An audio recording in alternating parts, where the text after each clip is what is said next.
we're back. Romaine! Glad to see you here. Hi. Alright, let me make sure we're good on YouTube as well. We'll get into the next spoopy horror game. 1 second. There we go. Yeah, we've been fine. We've been pretty good. Later this month, Matcha's actually going to be over here again, so hopefully you can tune in. We're both going to be streaming together. We're probably going to play either like a Mario Kart, or we're probably going to play like a scary game or something. So it'll be fun. Can't wait for that. Alright. Yeah, thank you again. I'm glad that you're always supporting the channel here when you're able to. Alright. I think we are good over there on YouTube as well. Yeah, this month has been a lot of scary games because of course Halloween is approaching. And I thought it would be a good time to just play a lot of stuff like that we've been wanting to, like scary games and all of that stuff, which we also been uploading on the YouTube channel for anybody that has missed it. Yeah, it's been a fun time. We're gonna be playing another one today, which is a weird title. It's called Milk Outside of a Bag of Milk Outside of a Bag of Milk. So it should be kind of creepy. I don't know what's gonna happen in it, but so far it's been fun. I'm gonna be playing more spoopy games next week.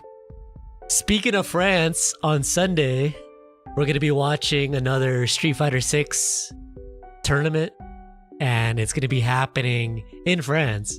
So I hope that's gonna be a good time. I think it starts at like 9 AM for me. It's pretty early for me. I think it starts around 6 PM in France time.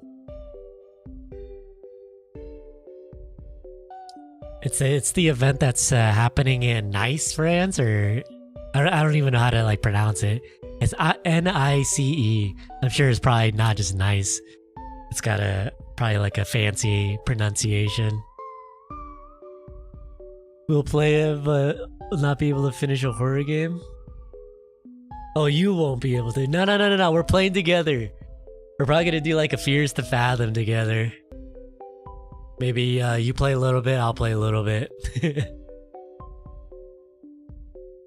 But yeah, it's happening. Where is it gonna be at? Let me find you an exact location. Evo France 2025 will be held at Palais des Expositions, Nice Acropolis. I probably butchered that so hard. Yeah, so that's happening this coming weekend, but we're just going to be watching the finals day, the top 8, the main event.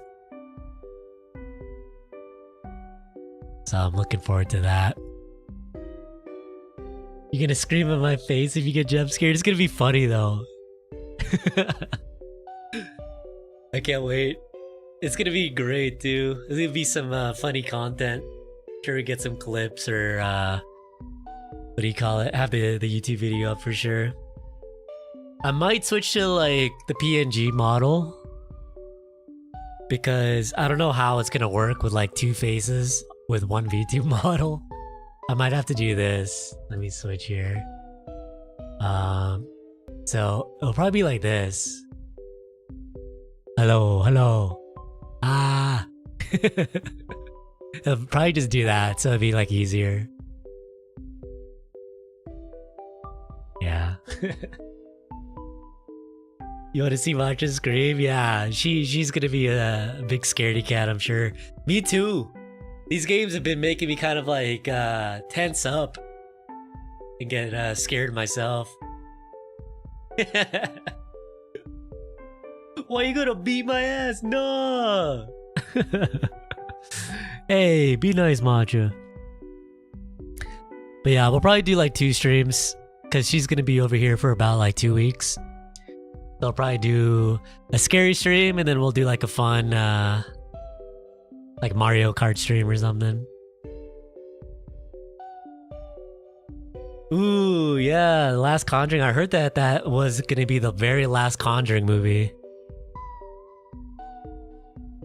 When Matcha comes over, we're gonna be watching this movie called The Black Phone 2, which is a scary movie, and then of course we're gonna be watching Chainsaw Man. The Chainsaw Man movie, I cannot wait. It's gonna be so good.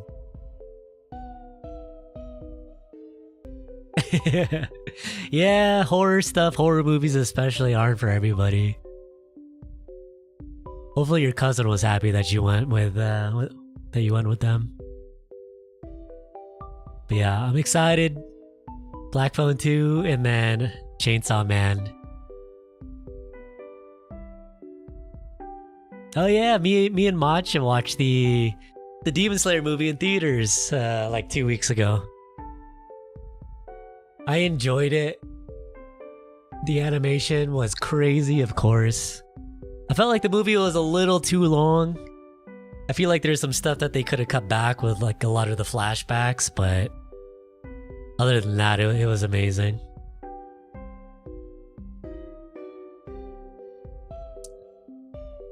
Yeah, hopefully you can see Chainsaw Man as well, bro, man. So we can all talk about it. Unfortunately, it's already been in theaters for so long in Japan, I think since September 19th. So unfortunately, we've been having to wait how many weeks until it comes out for everybody else. Yeah, I agree. Like, the pacing was great. And then the very last flashback went on a bit too long.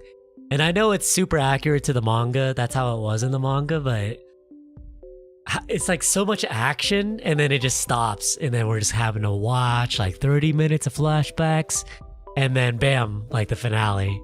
And then the movie ended. I'm like, no, I want more. I want more. Gotta wait till next year again, right? Or is it 2 years? I can't believe they're like waiting so long for the next part. I could bring it up actually on AniList. Zootopia? I've never watched Zootopia. I don't know anything about Zootopia. Demon Slayer. So 2025, the next movie isn't until... It doesn't even say. Hopefully it's like next year. But knowing them, it's gonna be like 2027 and then 2029 for part 3. Oh, see? See, I knew it. 2027 and 2029. That's ridiculous. Zootopia's Disney? Oh, wow, really? Wait, is that the one with the bunny rabbit that's like a police officer? Or am I thinking of something different? There's like a fox and a bunny rabbit that are like police officers. I'm thinking of something else though, maybe.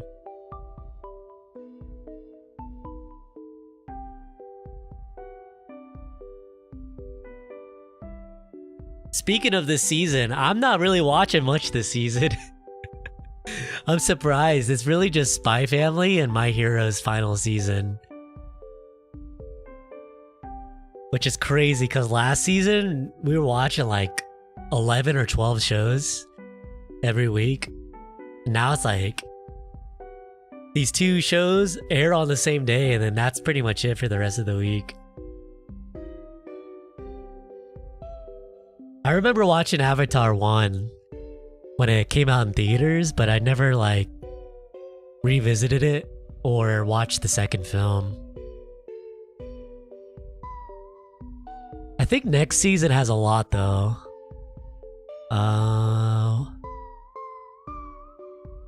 Winter season 2026. Yeah, like we got Frieren, Jujutsu Kaisen, Jigoku Raku, Oshinoko, and it just goes on and on. Like there's already a lot more. Vigilantes is coming back. There's a couple other ones, but we'll talk about that once it gets closer. We still got like 3 months until this starts happening. Yeah, I saw your little post about it, talking about how Call of the Night still is like the best. As expected. Alright. Let me boot up this game. Hello everybody on the YouTube side of things. Hello Midu. Nice to see everybody again. But yeah, we're gonna be booting up a spoopy game again. Let me go ahead and turn off the music and open up this game, yeah.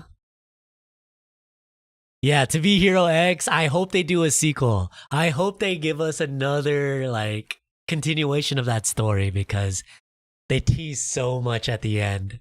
I need more. I love To Be Hero X. I'm so glad that I wasn't gonna watch it, and then I saw people talking about it and posting clips around like episode 1 and 2. I'm like, all right, Matcha, we gotta get in on this. Let's see the hype. And it was such a pleasant time every week.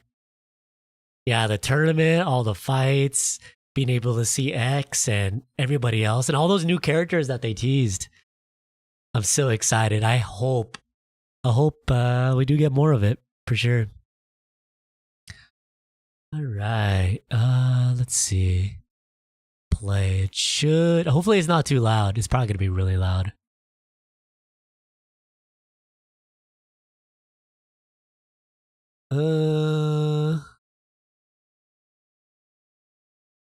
I gotta get it to capture on my player here. 1 second.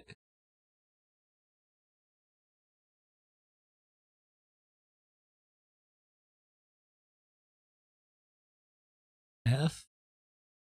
There we go. Oh, it like disappeared. There we go. Oh, you're gonna get out of here? I'm glad that you stopped by. Take care. I hope we can chat again soon. Maybe on Sunday if you're available, because I'm gonna be streaming that event that's happening in France. But if not, hopefully you can tune in again. Maybe next week. We'd love to see you here more. We miss you, and you enjoy the rest of your night, all right? You have a good night's sleep. And thank you again for resubscribing to the channel. Definitely helps out a lot. Very much appreciated. All right, let's go ahead and boot up this game, yeah?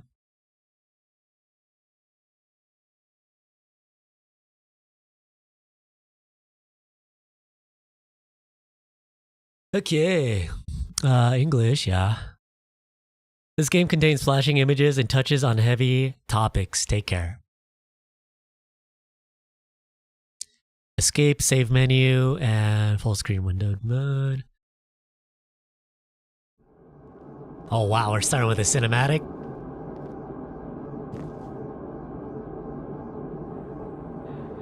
Monka. 46, 48, why? The numbers are increasing. Why? The 50th floor? It's gotta be the floors. Combini! I feel like every horror game I've been playing has a freaking combini.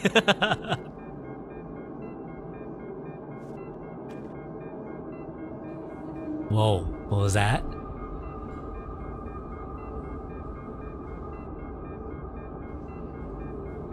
Stare.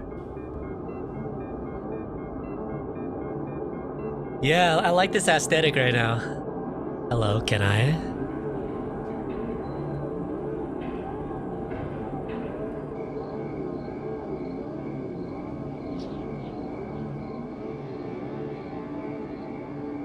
It won't take much time.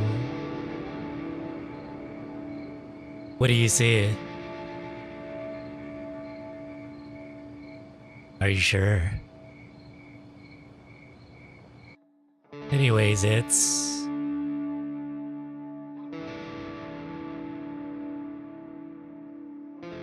what's gonna happen?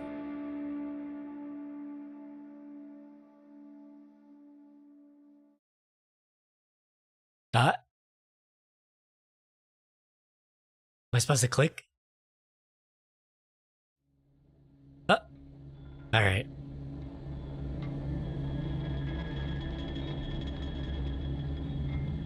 Alright, we are here for another spoopy game. This time, milk outside a bag of milk. Outside a bag of milk. I have absolutely zero clue what this game is about, so it should be a treat. It's got really good reviews on Steam. The thing is, like, I've never heard of it until recently through Matcha, so hopefully this gives us a good scare. I think it's like a psychological horror visual novel, so we'll see how that goes. But aside from that, we should get into it after I equip the glow. Bam. But yeah, if you guys want to see more spoopy games from me, we are going to be playing a ton this month. So be sure to subscribe to the channel, leave a like, all that good stuff. Or don't. Let's go. Alright, so we're probably going to have to do a lot of reading.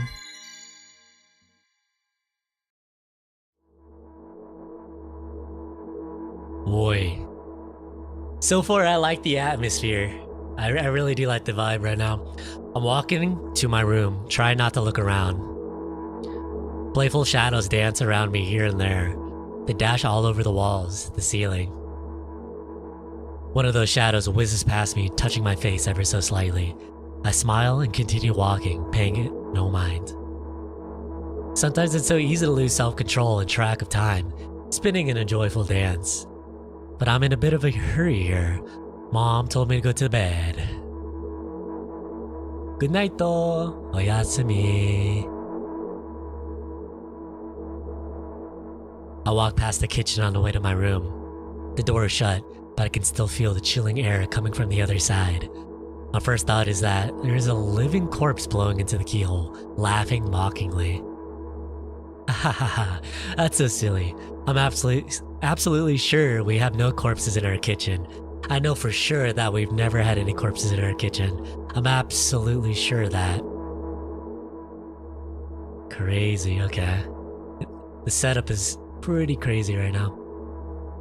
What up, Miki? Hello, over there on YouTube. I break into a run and dash towards the closed door. The shadows intensify their chaotic dance. Are they trying to stop me or calm me down? I don't know. It doesn't matter right now, don't you get it?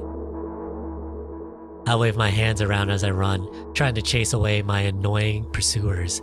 But then I suddenly realize that I won't be able to stop in time. I've got no choice but to break the door now. If there's somebody inside, I'll surely scare them to death. But wait, how can I scare to death somebody who's already dead? What if it actually revives them? No. I don't want that. What do I do? I couldn't fully complete my thought when I shouldered the door. It flew open. Yeah, let me hydrate while I can. I don't know how— oh shit. I don't know if to like click anything. I don't know if there's like any quick time events, QTEs. If there's like any choices or if it's just like strictly like reading. I guess we'll have to wait and see. Yeah, thank you. Let me— alright, if you got the Kohi command, that'll help out.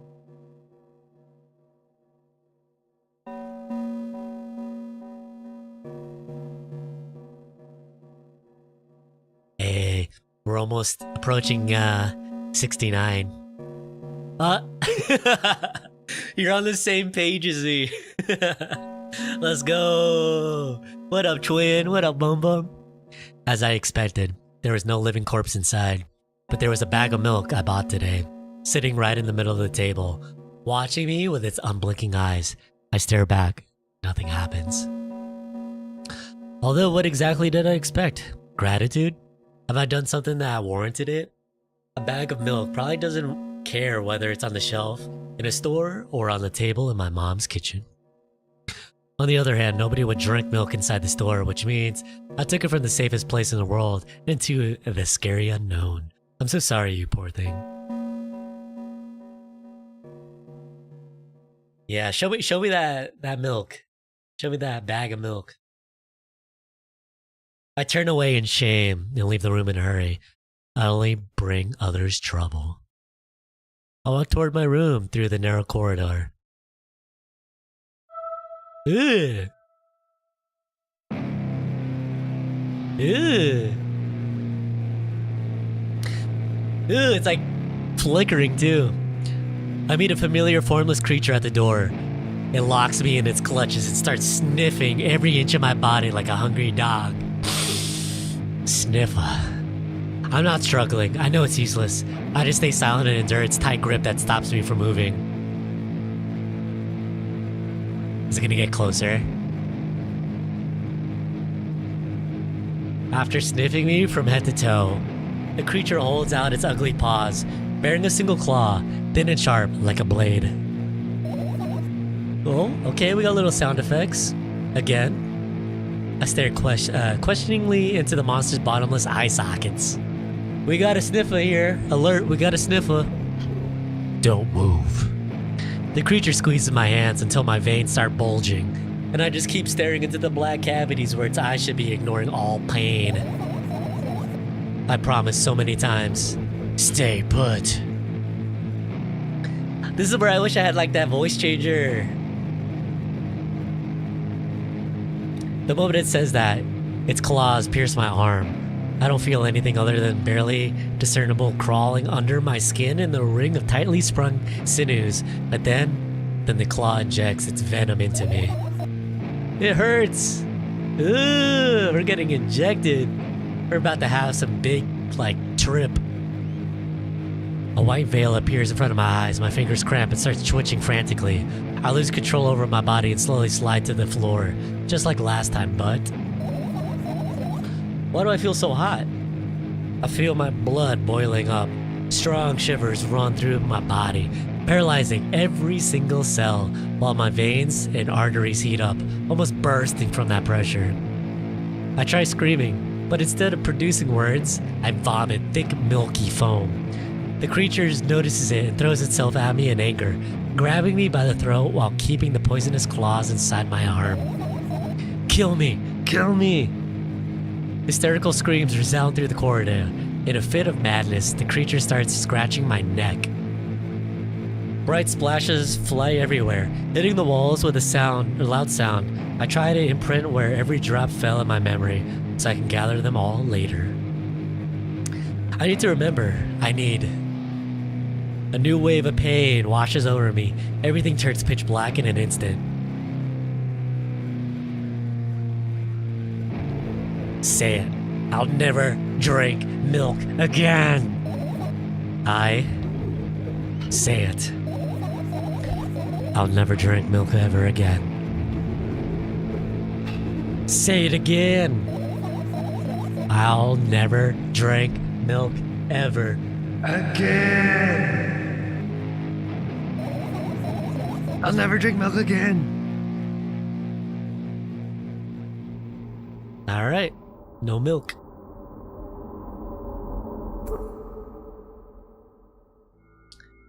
Alright, could be a good break to drink.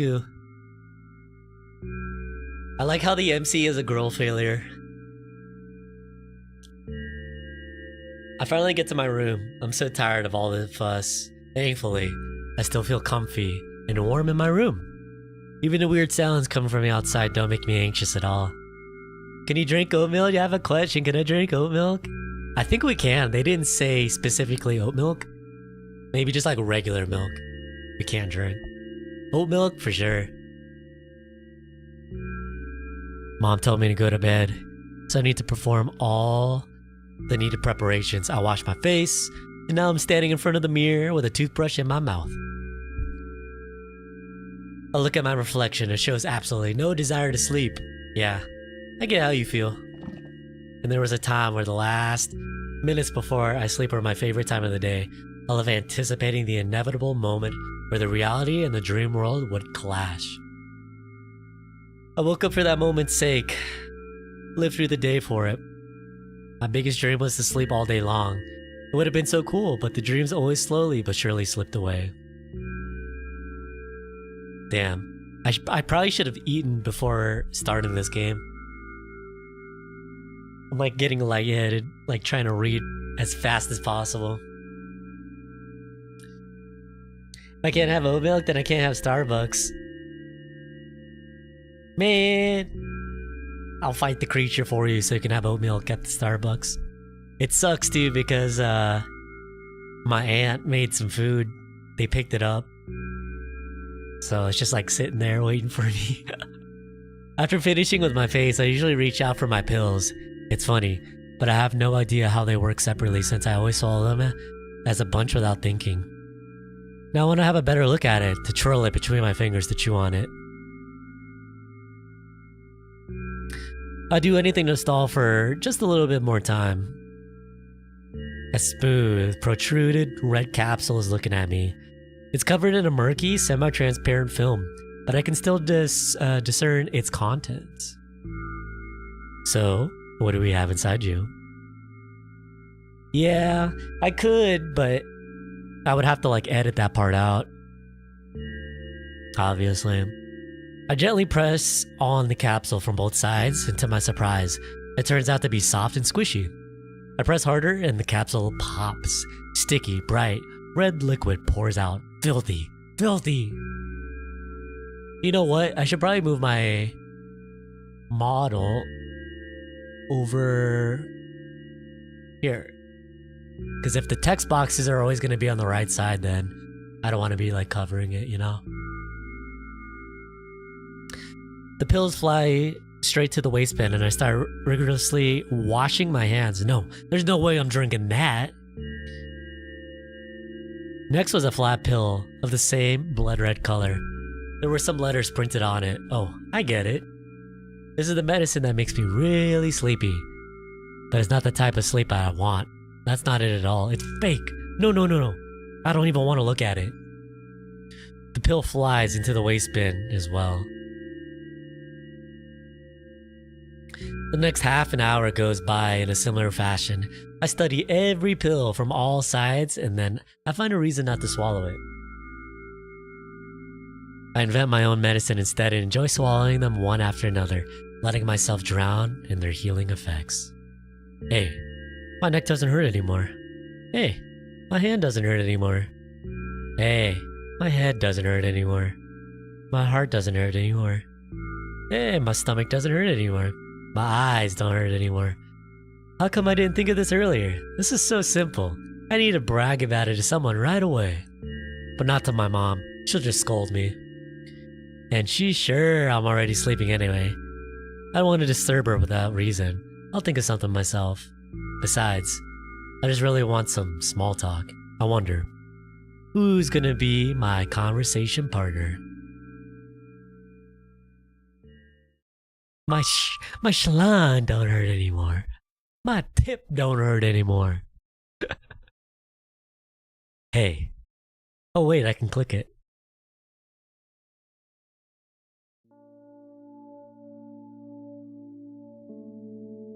You know what this is giving? Oh, cute! You know what this is giving? That one game, Look Outside.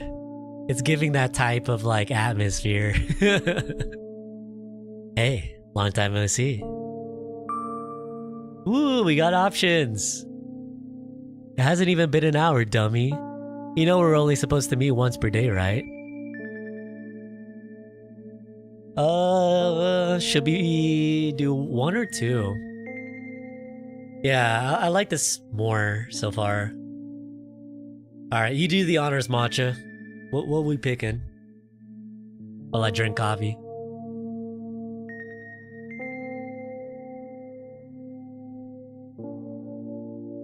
Alright, let's be playful. Hasn't even been an hour, dummy. There you go, bullying me again.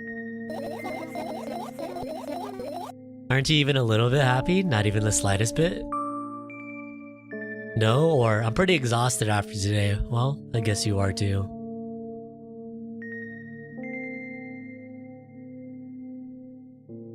Cute! That's a cute pose.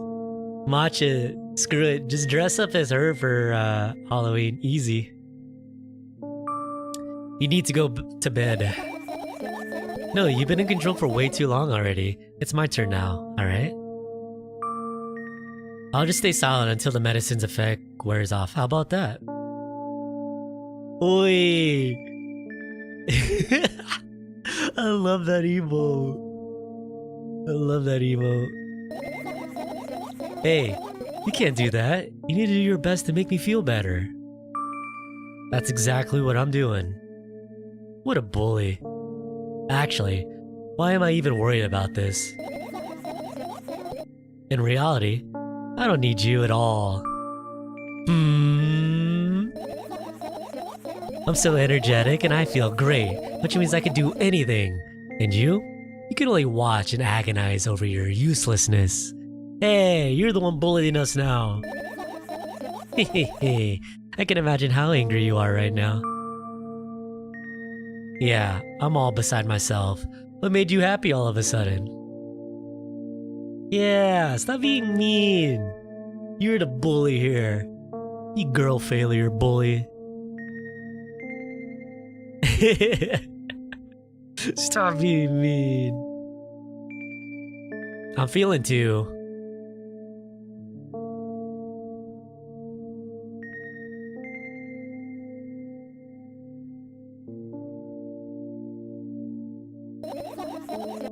Why would I be sad?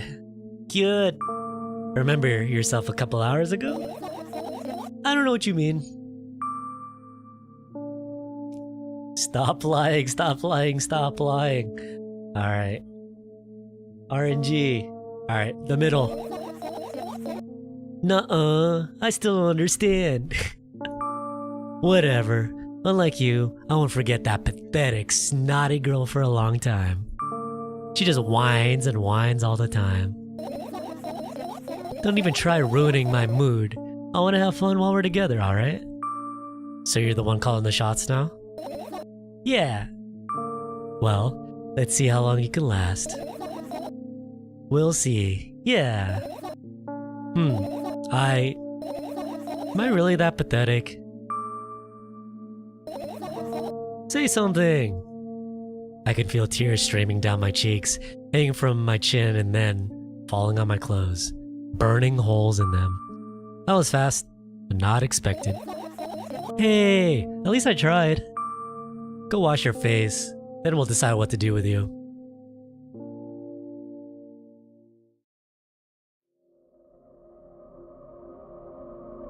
Stare.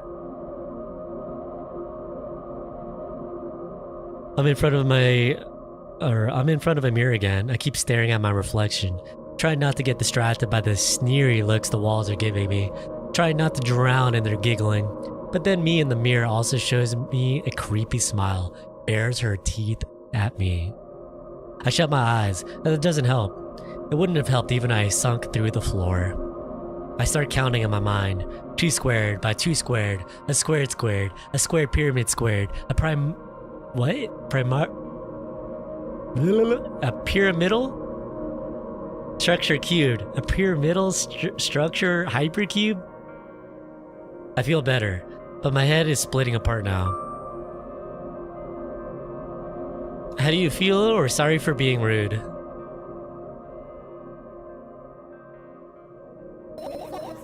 It's not your fault. It's never your fault. Fine. You can keep on blaming yourself, but don't overdo it. I don't know why, but I thought I'd be able to take control. I was almost ready to. I was sure I was able to change something. After all, I was able to buy milk, you know? Yeah, you ought to know how challenging it was. Milk. Milk.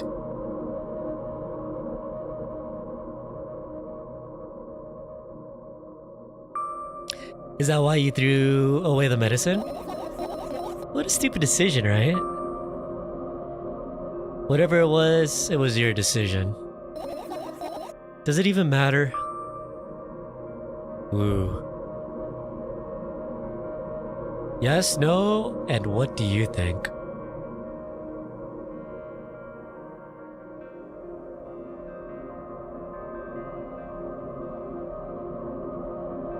What do you think? I can't be sure about anything. And you don't take me seriously anyway. Then why did you do that? I felt like I'd be able to fight it on my own. It's true, the pain subsided for a bit that time, but now I feel it triple in force. It hurts so bad. Just drink your medicine already or I'll stop talking to you. You know what to do.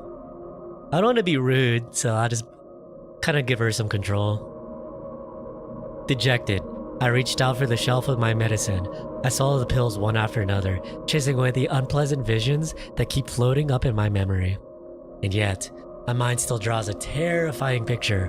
Lumps of coagulated blood and transparent coating travel down my esophagus, scratching its soft walls, leaving behind furrows. I shake my head violently. I don't care if it makes me feel dizzy or worsen my pain. I just don't want to think about something so repulsive. You still haven't changed. What do you mean? You're afraid of being alone. This worries you much more than pain. Yeah, I guess. I toss the last pill into the air and catch it with my mouth.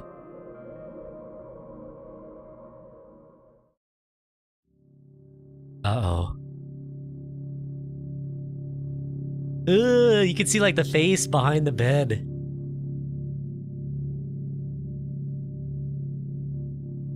I lie on the floor. I look at the ceiling. I can clearly hear water running in the metal pipes up there. I hear the cracking of concrete blocks that will someday surely fall on my head. But I'm not afraid of that at all. I can't imagine my death coming from above. Rather, it's rearing its claws from somewhere below, waiting for me to lose focus.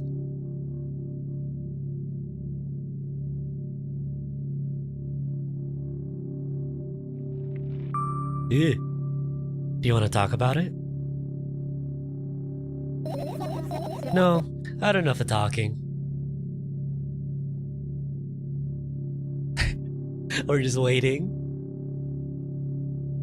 Something's gonna happen. What do you want then? I just want to lie down for a bit. You got it, girl.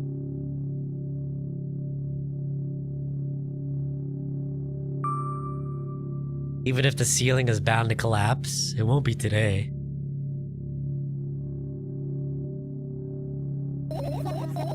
Can you stay silent, please? I need to get my thoughts in order. Alright, alright. I won't bother you. Now, we got the POV now.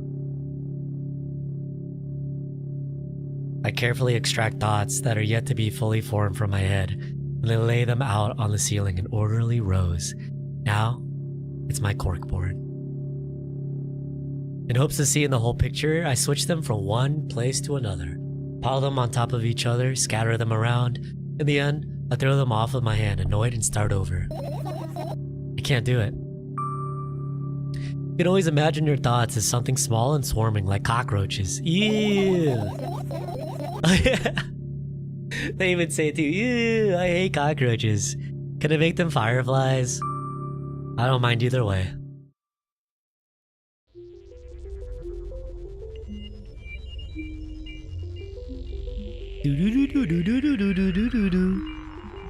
I don't even have time to blink before my thoughts. They're fireflies now? Start whirling all over the ceiling of my own accord, forming whimsical patterns. I can only absorb them and wait for the right moment. It's just, that moment doesn't come. The mocking sounds of flapping wings come from the ceiling makes me start losing my patience. Enough! I hate you.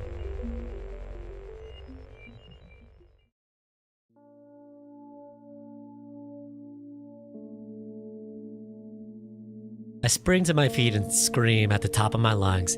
The fireflies scatter! Good job. Now start over. No way. Unstable behavior makes you look bad. I don't give a damn. So that doesn't bother you? Should it?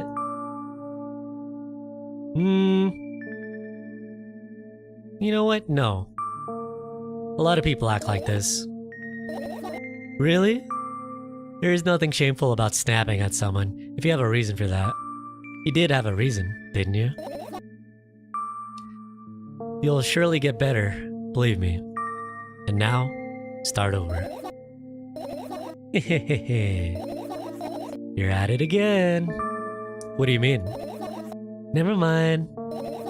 Now I've changed my mind anyways. Please don't stay silent for this long anymore. I'm having a hard time without your help. Fine. I raise my eyes to look at the ceiling once more. Sadly, all my fireflies seem to be hiding somewhere. I need to find them. I glance around the room. There are too many places for a creature as small as a firefly to hide here. It could be anywhere. Suddenly, I hear a deafening rumble. The clock just hit midnight. It's so late already, but I can't go to bed right now. Will you help me? Please, tell me you'll help me. Come on, stop bullying me. You promised to talk to me. What are you thinking while lying on the floor? What do you mean? You should know it better than anyone else. That's the thing. I have no idea. This is weird. Will you tell me?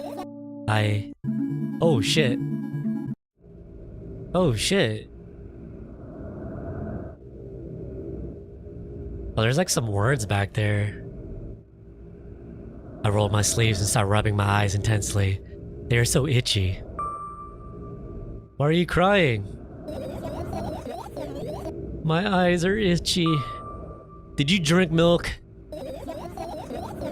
I wonder if I tear out all my eyelashes one after another, will my eyes stop itching?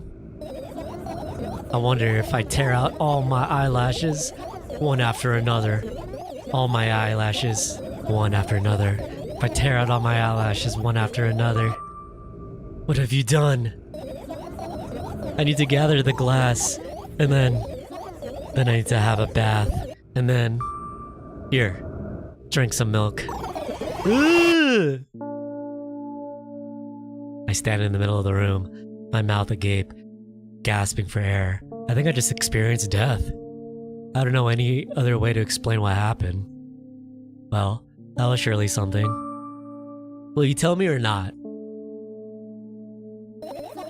About what? Let's look for fireflies instead. You're acting weird. Help me instead of running your mouth. I've already had enough adventures before bed. I need to gather my thoughts quickly and go to bed. My thoughts are hiding from me. To be honest, I have no idea where to look for them. Me neither. I guess we'll have to tear the whole place apart. No. If I make even the smallest mess here, I'll feel really bad. All the things should stay in their places and that's it. Why? Are you trying to come up with a reason right now, or you don't have to tell me if you don't want to? Which one here? Should we keep like bugging her to give us a reason, or just like let her be?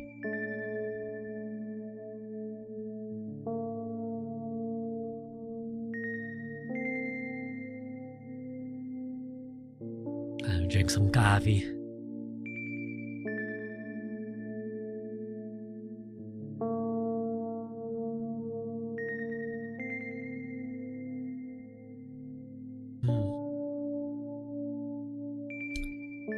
Let her be. I don't and I won't. Alright then, so we need to find a bunch of tiny insects inside a mountain of junk without moving anything even an inch? Yeah. My oh my. I have an idea. Last time, becoming a visual novel character helped me achieve my goal. Now I want to become a point-and-click adventure game. No! It's breaking the fourth wall. So we're going from visual novel to a point-and-click. You know, those games have moments when you just look at different objects and something inevitably happens. You're gonna go to a meeting really quick? Alright, hopefully you can still catch the game. Because apparently it's gonna switch to, like, a different genre. Sounds so fun. And what about the things you use regularly? Do you refuse to touch them as well? It would make it even more interesting. This is so childish. I want to know what's the best part? You'll be the one doing it. Oh no.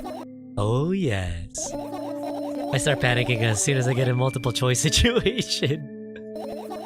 I'll just keep changing my mind and end up crying and running away. Do you want that to happen? You're such a handful. You've already proven that you're able to make decisions. Why not continue on that road? Come on, don't be so boring. I was just teasing you. You don't have to bear the whole burden. Asking for help is a reasonable decision too. Let's begin already. Alright. This might be a good time to take a little break. I'm gonna go get some food. I'll put on some Kohi TV. I'll be back in hopefully less than like 10 minutes. I really need to eat so I can like blast through this game. Of course, I'll edit this portion out in the YouTube video, so we won't have any downtime over there, but hang tight. I'll be back in a bit. Let me go ahead and mute this and then we'll get back into it. It still says exit 8. We're good. No, you better not jump. I was already feeling very sleepy after eating the food. Okay. Ooh. I need to figure out how to make my eyes glow brighter. I think it would look better. Oliver. Hold on, let me turn this TV off. We're gonna have to call it off, man. Something just came up, but you gotta come to Jessica's tomorrow. Yeah, if we're alive by tomorrow. Alright, I'm gonna put an offering here just in case. Don't spook me when I'm asleep.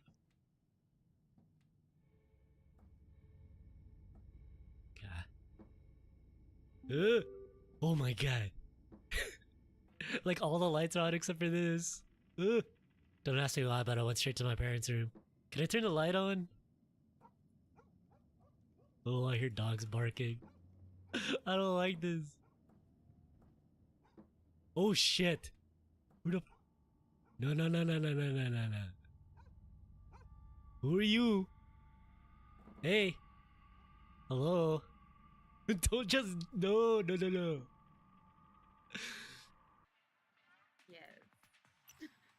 Man, that one. I'm gonna be wanting to get a new character. I'm gonna be 100 short and I'm gonna remember this moment.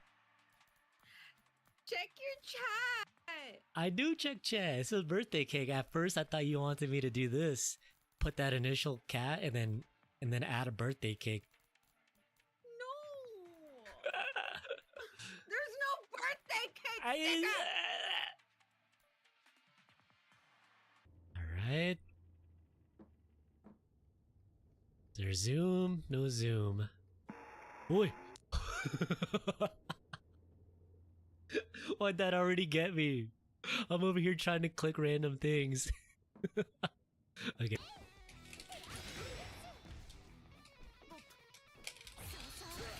I didn't want super! I wanted DP!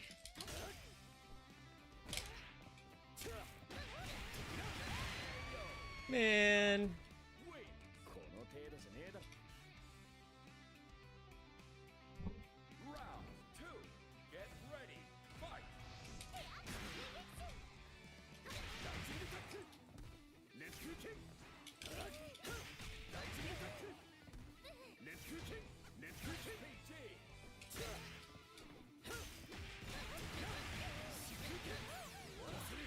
Yeah. I didn't want super! I wanted DP!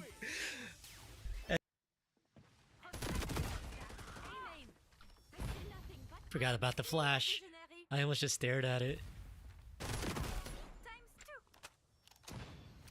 The magic of mushrooms has don't worry. Now you are healed.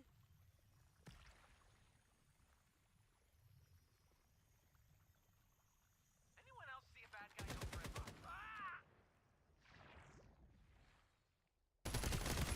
Is that funny? In the grave. Looks like this match is going into overtime. You get paid more for that, right? They walk in my garden and be healed.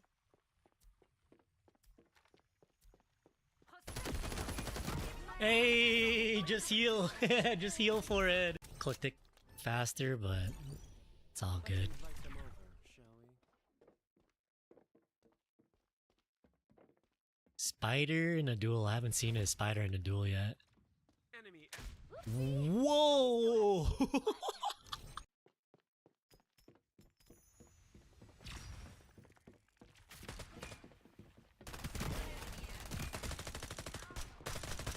Oh!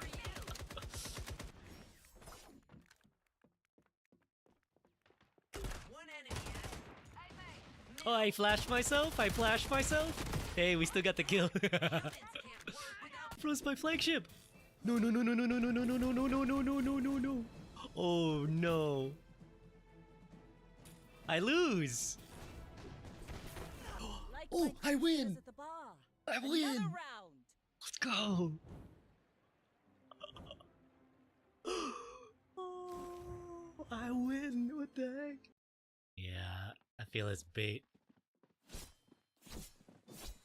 But we roll with it. Okay. We charge you. We just run in. We just run in.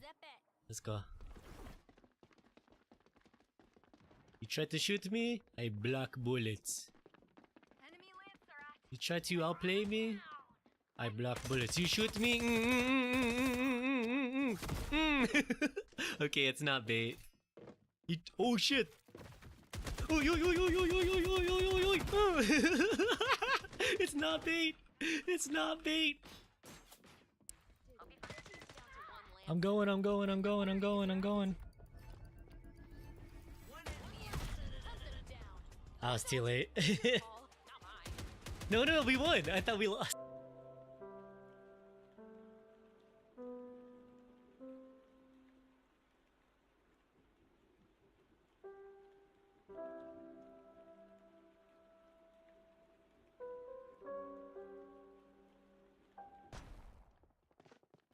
A smoke screen should do it. No more cooldown. Good. Wait, what the fuck? How did I fall? What was that? I'm scared. I've never seen that before. I'm out. I'm out. I don't like that. I don't like that. I've never seen that before. I like slipped on a banana peel. Oh shit! Oh my god, did you see that flick? What the fuck? I'm thinking random enchant metronome.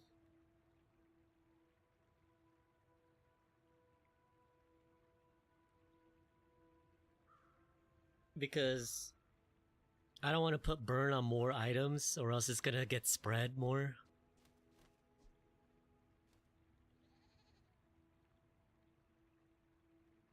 It's already 50-50 on what it goes here.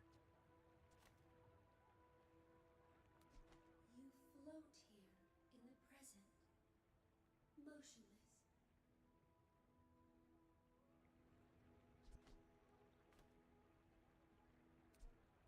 Have you ever considered becoming triangular?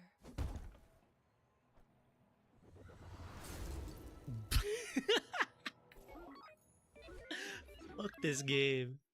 Cover or no? Let's take a walk on the wild side.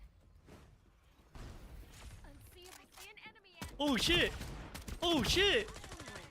Oh shit! There's just one enemy left. Let's go! If I'm injured, I wonder if it gives my position away if I'm invisible.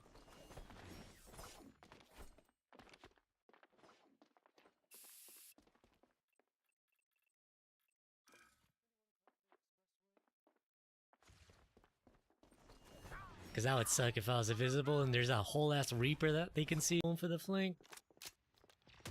We are all nothing in the end. Enemy spotted. Enemy spotted.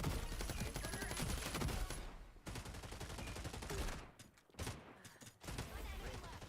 Let's see. Reloading. It's like meditation, but not. Fusing the converter.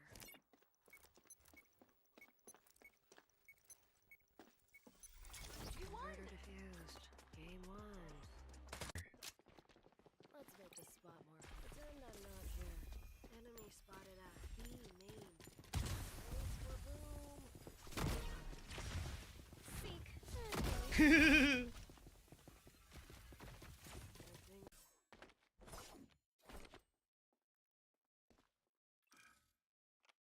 Oh, damn. I'm ready already. Be sneaky.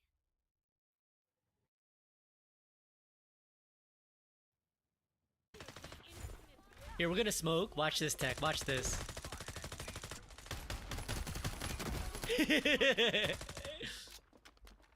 enemy is at being made. Do not Alright, we're gonna smoke again. Or flash.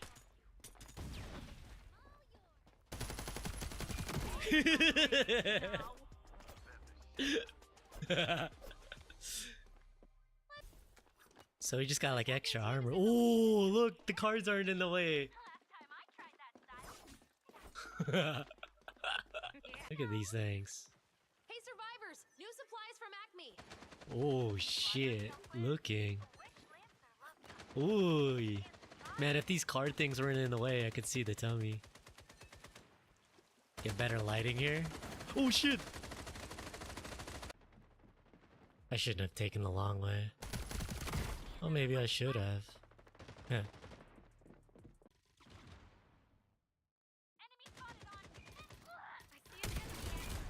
120. There we go. Ooh! I'm out. I'm going to my team. An elegant mode of travel, if somewhat draining. I need heal. Let's go. Let's go, young man. Let's go. I can't, man. I need a drink. What does that mean? Let's go. Yeah. Let's go. Let's go. Let's go. Ooh! Ooh! No way you Something popped came in off the like mail. that. Can you make it? I'll try. No, I'm dead. No, you good. Oh, you were not good. You were not good.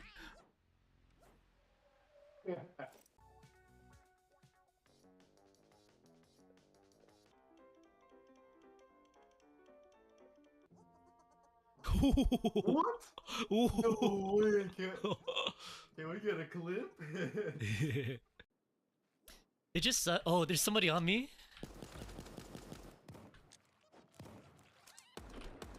Oh, that was so sick. Nice.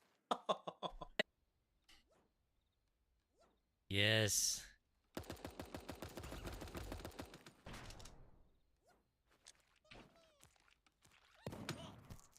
Wait, how do I get inside? I'm gonna die to the smoke. How do I get inside? I don't know how to get inside. I'm gonna die to the smoke.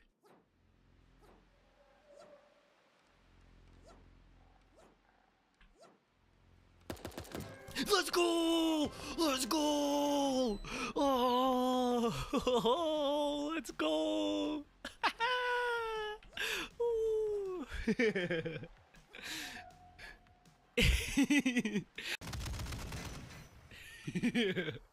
Dead. Oh no! Wait, what was that? Was that done? Oh, no. Bum bum bum bum bum bum bum bum bum bum bum. Uh-oh. Uh-oh.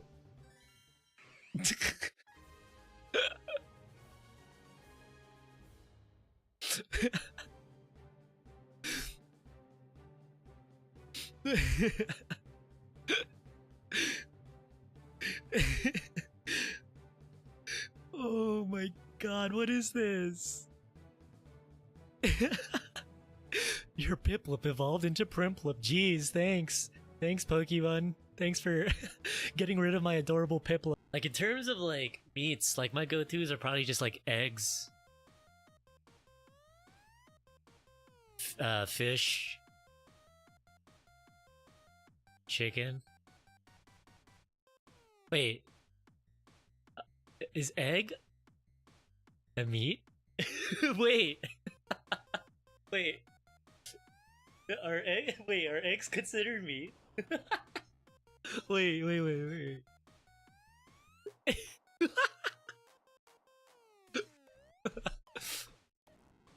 Wait. Uh, never mind.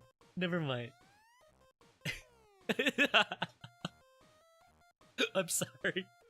Okay, I need to just like focus on like the game, or else I'm just gonna make an idiot out of myself even more.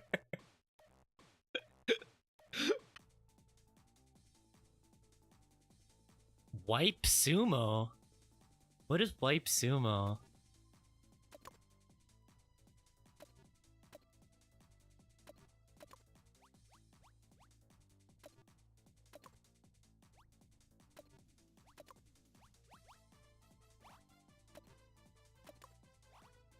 Wait, yeah, what is wipe sumo? Oh my god!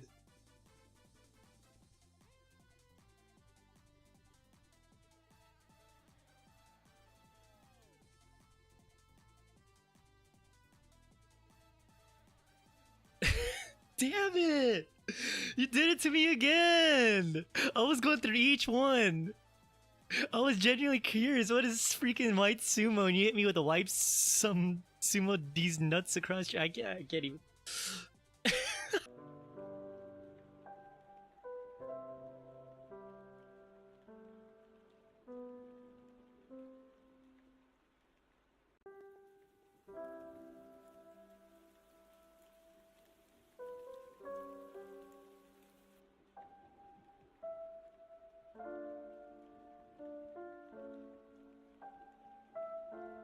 That's like my oh shit button. And I care.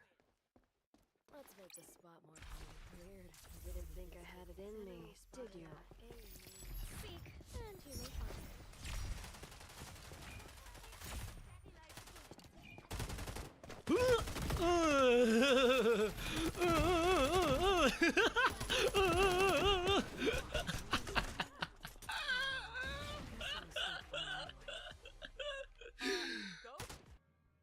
He's scared.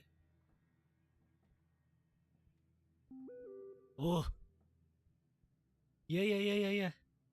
Paula said he's been creeping through the windows. We're calling the cops. You kids lock every door and hide in your room. Don't answer the door no matter what he does. Shit.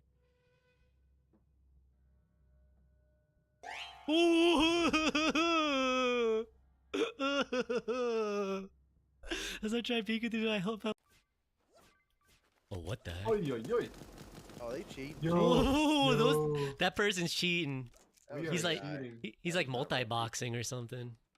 Yeah, that was my pride box as fuck. What the heck? I've never seen that before. Someone clip that, please. Where you at? I'm body blocked.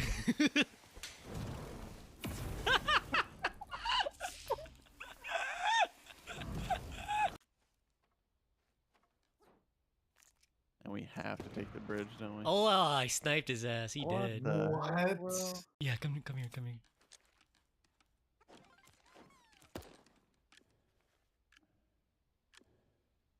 Oh I shit. didn't intend on getting up, but I might have to. Really tired and have to wake up early, so I'm like, yeah, no problem. Oh!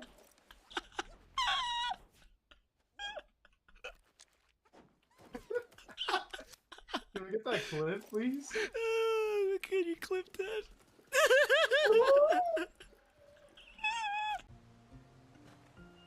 Yo, why does it seem so peaceful? In a weird way. Oh.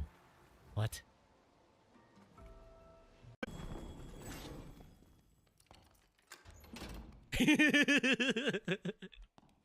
I'm just gonna shut it on them. Wait, that's a good tag. What are they gonna do? They're forced to leave, or else they're just gonna be wasting time. We're safe in the circle.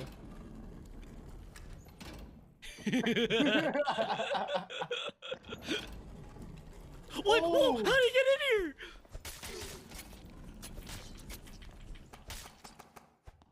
Wait, he's dead. Oh, he's out, teammate, out he's there. teammate, Yeah. Oh, to your right. I'm about to die. Oh, that's not you. Is that you? No, I got killed. Dude, I thought that was you, man. You freaking look the same. Converter is down. Converting, I guess. One Lancer. No worries, right? Let's go. It's your call. Mine. Enemy at middle. Shut down. Doubling up. 1, 2, 3. My weapon. You cannot fight my power.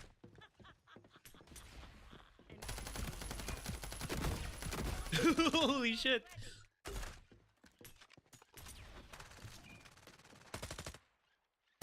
Oh. We flashing. We flashing. Spring is in. Oh, I'm stuck. I'm stuck. An elegant mode of trust. I spy with my inner eye.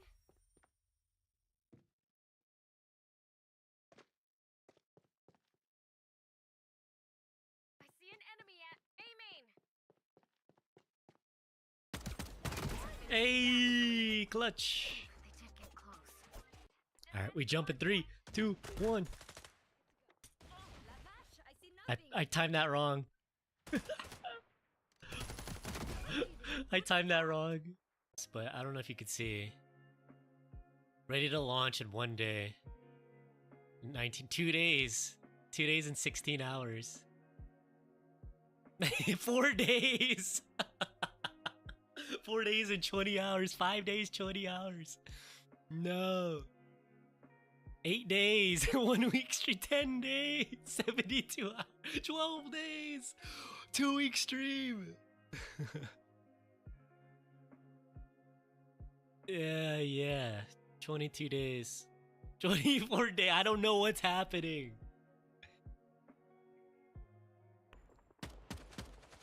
Alright, you got the kill. Good job, team. Oi!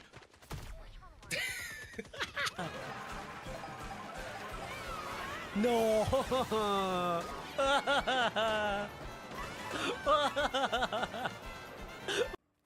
Enchant an item. I think I might re-enchant my shit. Alright. Sorry. I'll try not to do that again in the future. Not eat or something. Well, I mean, it's fine. It's just that, knowing that I was gonna have to do a lot of reading.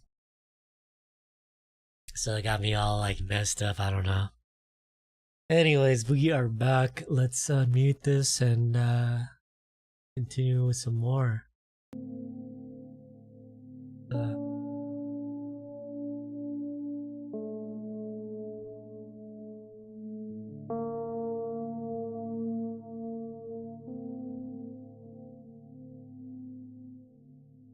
You hear, Matcha?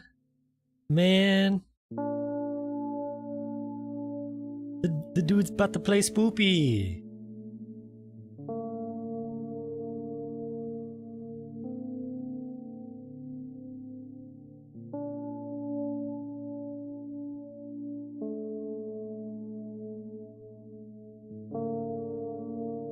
Alright. Let's begin already. I go to the middle of the room and look around. Where would I hide if I were a tiny firefly? Ah, this is so thrilling. My heart gets warmer from the pleasant anticipation. Hey. What? Look down. I look down. After a moment, a small ball of light and warmth crawls out from under my sweater. Wowie! Wowie!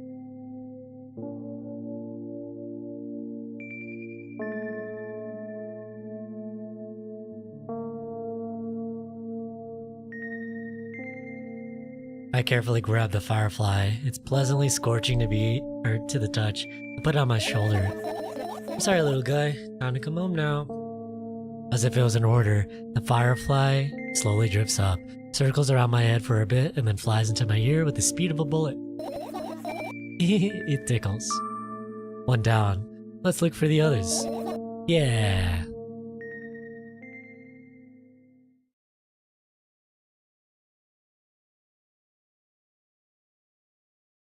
Oh, I actually get to click stuff now.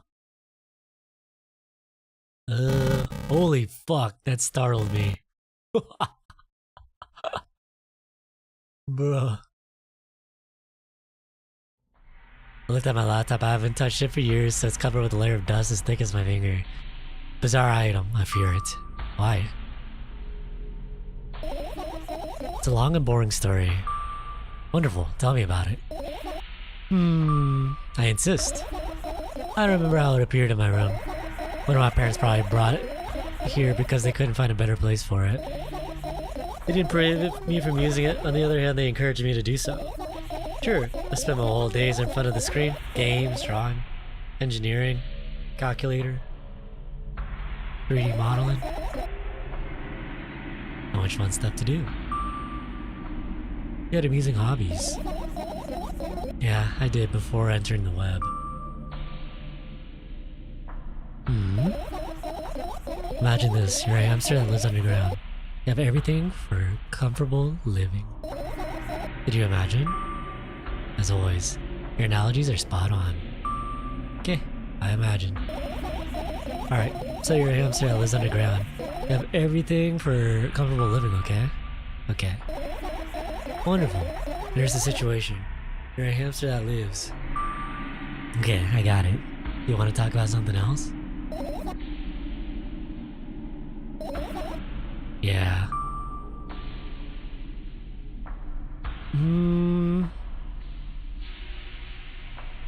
Fine. Suddenly a firefly slowly comes out of the laptop's event grill. I reach for it. It gets on top of my palm, blinking all the while. I think it's trying to say something. I can see that myself. If only I knew that. Looks like a cipher. You want me to crack it? I changed my mind. I have absolutely no desire to find out what it wants to say. The firefly stops glowing for a moment after that, and it starts glowing again, as if it's coming back to its senses. For some time, it thinks about the future course of action. Then it flies up and dashes into my ear. Let's continue searching. Alright, laptop done. There's actually a lot to click. I wonder if I should click those boxes. Or should I save the boxes for last? I'm curious. Oh, it like beats the sound. Okay. Let's click the little lights up here.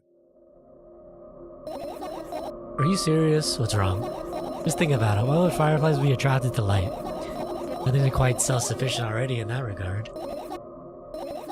Well, only if they personally want to lower their self-esteem. Alright, so it's gotta be like logical places. So let's go to the vent. It's not easy to get out of here. Hehehe. Fan? Hehe. What's so funny about that? Imagine myself building a fireflies looking straight at a giant fan, and I'd be so jealous. The only thing preventing it from flying is the cage locked in and the cable. It's like an inmate if you think about it. It's so sad. Yeah. Let's continue searching. Let's go radio. Whee! Cupboard? I tilt my head backward and almost fall over. The closet is hanging under the ceiling, at least 300 feet off the floor. Are you joking? Even though it's my room, not everything here is for me to use. Whatever. I don't care. Yeah, I don't care at all. Like, totally. I'm definitely not worried. Not even the littlest bit. Not even a smidgen of the littlest bit. Not even for 1,000th of a percent. That's how much I don't care. Hey, I'm not done talking how much I don't care. From this moment on, I'm ignoring you. Oh no you don't. Then act normal.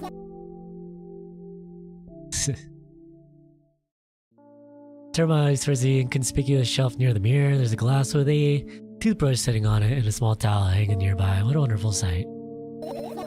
My fireflies are smart and good. They would never get in there. They know about my personal hygiene. Okay, let's look somewhere else. Backpack. My school bag, worn down and silly. It's almost screaming of its own uselessness. From another angle, it looks like a full belly. Its contents are also regurgitating, decomposing, and turning into a sticky, mushy substance. What a cool image. I need to remember this. Totally not cool. Tell me what's inside your bag instead. Nothing special, mostly just all sorts of books. I've taken all the pens and notebooks out of there, and I'm not interested in anything else. You used to go to school, didn't you? Yeah, I did. I had a blast all the way. You sure you don't understand my question? Do you think everything in life should be doom and gloom? Well, you're wrong. Alright. What do you like the most there? Well, the rooms are really bright, not like at home. That's it? Don't rush me. Just remember. Well, the beds are also soft and the food was nice. By the way, I attended all the classes. The others always skipped. You probably got told off so hard. I smiled gently, absorbed in warm memories. You never graduated though. Yeah. Do you remember your last day there? It was a normal day. Dad picked me up earlier than usual.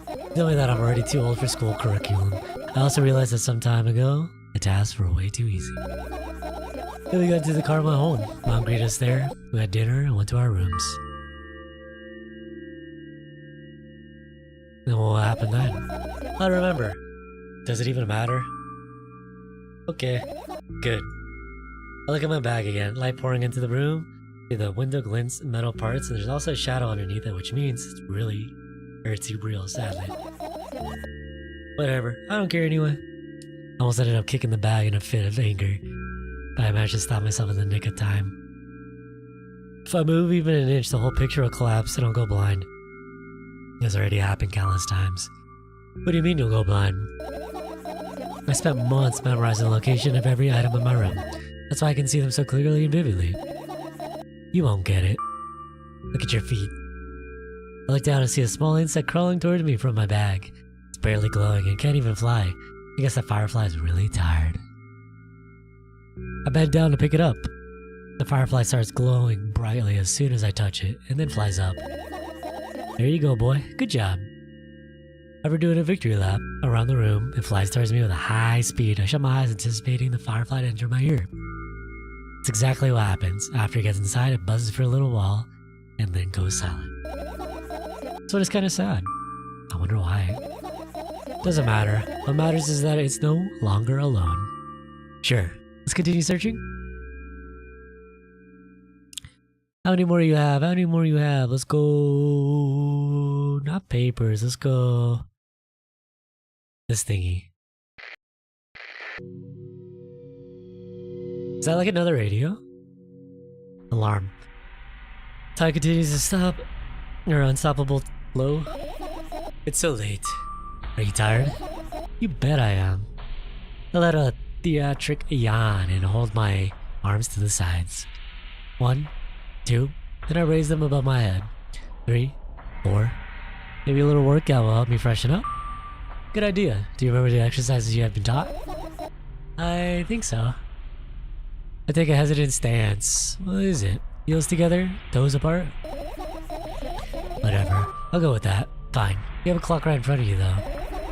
I can't look at his hands for too long. At first I feel like they start moving in the wrong direction, and then disappear altogether. And then things always get messy. Last time I saw a pair of eyes on the clock face. And also, I used to hear voices back in the day. They pleaded for help, I think. What a mess. Truly a mess. It was a mess, right? A mess. Well, are you counting down? My god, finally. What do you mean? I was trying to get through to you for half an hour. Huh? Forget it. Do you see the firefly? No. Let's continue searching then. Dang it. Alright, plants. Right, insects enjoy pollinating the flowers and stuff like that. Yeah, I guess.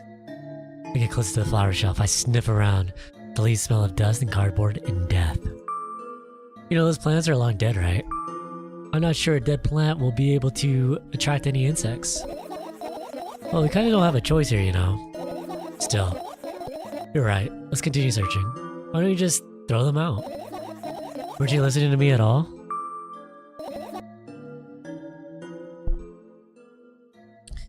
Man, I'm like over like 20 on the last couple. Let's go trash can. Pill packaging, notebook pages, and other garbage. Boring. There's nothing here. Indeed, no self-suspecting firefly would hide in a heap of garbage. Can't disagree with you there. Okay, surely one is up here on the AC unit. I can hear countless number of small legs marching inside the AC unit. Oh well, what happened? Fireflies can't be friends with cockroaches, we better look somewhere else. Oh, cockroaches being there. Have you forgotten? You're the one who told me to think of my thoughts as cockroaches. Yes, but they become fireflies afterwards, but cockroaches don't disappear like that. So you occupied this place. Do you understand now? I'll pretend I do.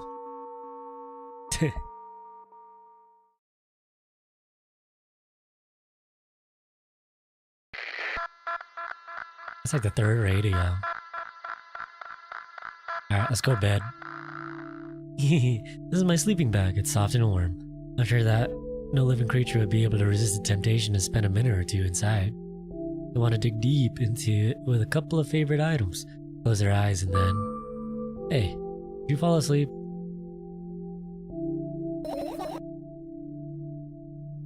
Aw. I gently slap my cheeks to return myself to senses. It's already way past midnight. Usually I'd be sleeping like a log at this time, but right now, I can't. Let's continue searching. Hey, maybe we'll find something inside. Nah, my thoughts don't have a feature of putting to sleep. Quite the contrary. They always cause insomnia just like tonight. What? I said searching here is meaningless.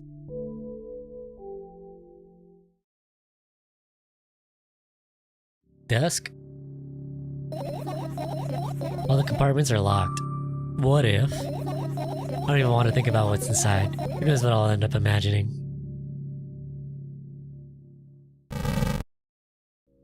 Look at the amount of pills that makes me feel dizzy. I don't want to think about that. I don't. What's wrong? I've almost skipped my dose for today. How reckless. I could have died. Hey, calm down. You've already fixed that. Yes, because you ordered me to. Things could have been much worse. Yeah. Maybe a deep sigh, come closer and extend my hand. Ah, it's warm. The moment those words leave my lips, one of the bottles overturns, pills rain down from it, and along with them, a firefly? Hey. After circling above my head a couple of times, it finally lands in my palm. Firefly rushes up my arm. Upon reaching my shoulder, crawls straight into my ear. My mind becomes a bit clearer. Finish searching. Alright, we're done. I managed to gather my thoughts, but something still worries me. On the other hand, I wasn't supposed to be happy anyway. Why not? If I lose something, and then find it, just getting back to the starting point. No changes at all, a zero sum.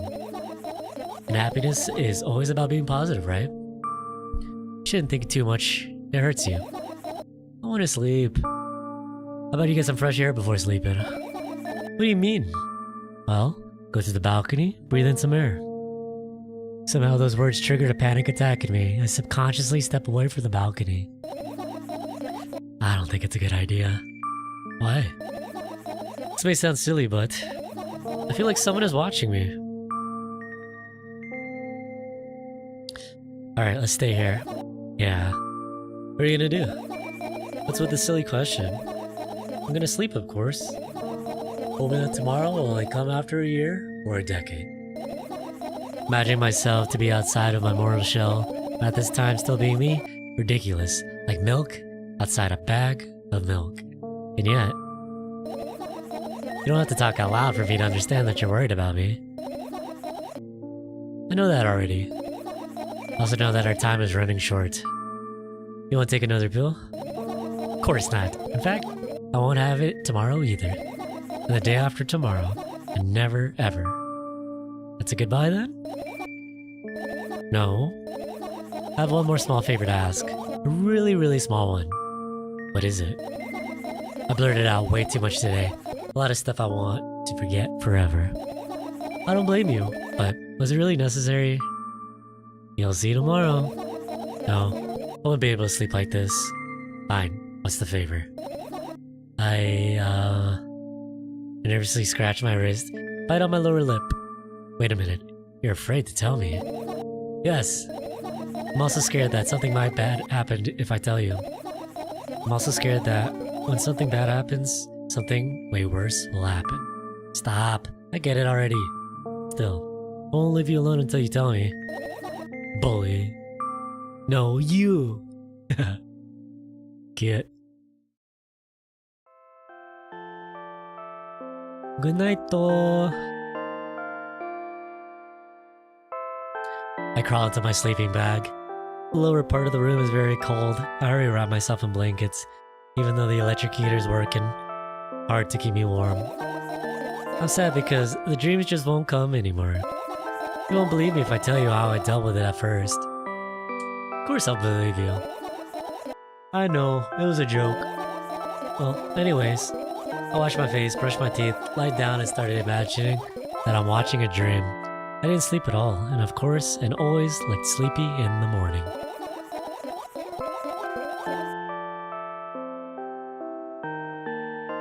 After a week of insomnia, I started feeling weird and seeing things.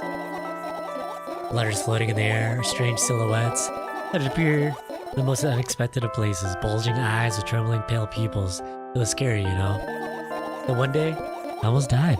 I just collapsed in the middle of the room. Couldn't even move for a while. Then silhouettes, letters and eyes were hanging over me and hissing.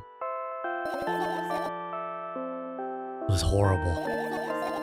And well deserved, I guess. It felt like I was caught on the biggest lie in the world.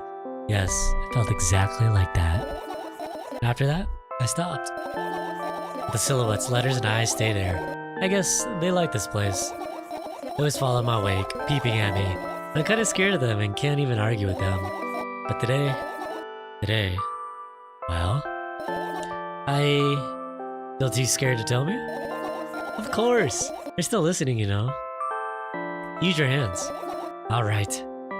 I started chaotically twirling my fingers with enthusiasm, forming complex shapes. You want me to tell you the bedtime story? Shh.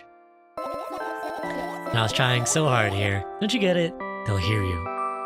Relax. Nobody can hear you. So, what do you say? I'd be happy to, but I have no idea how to tell him.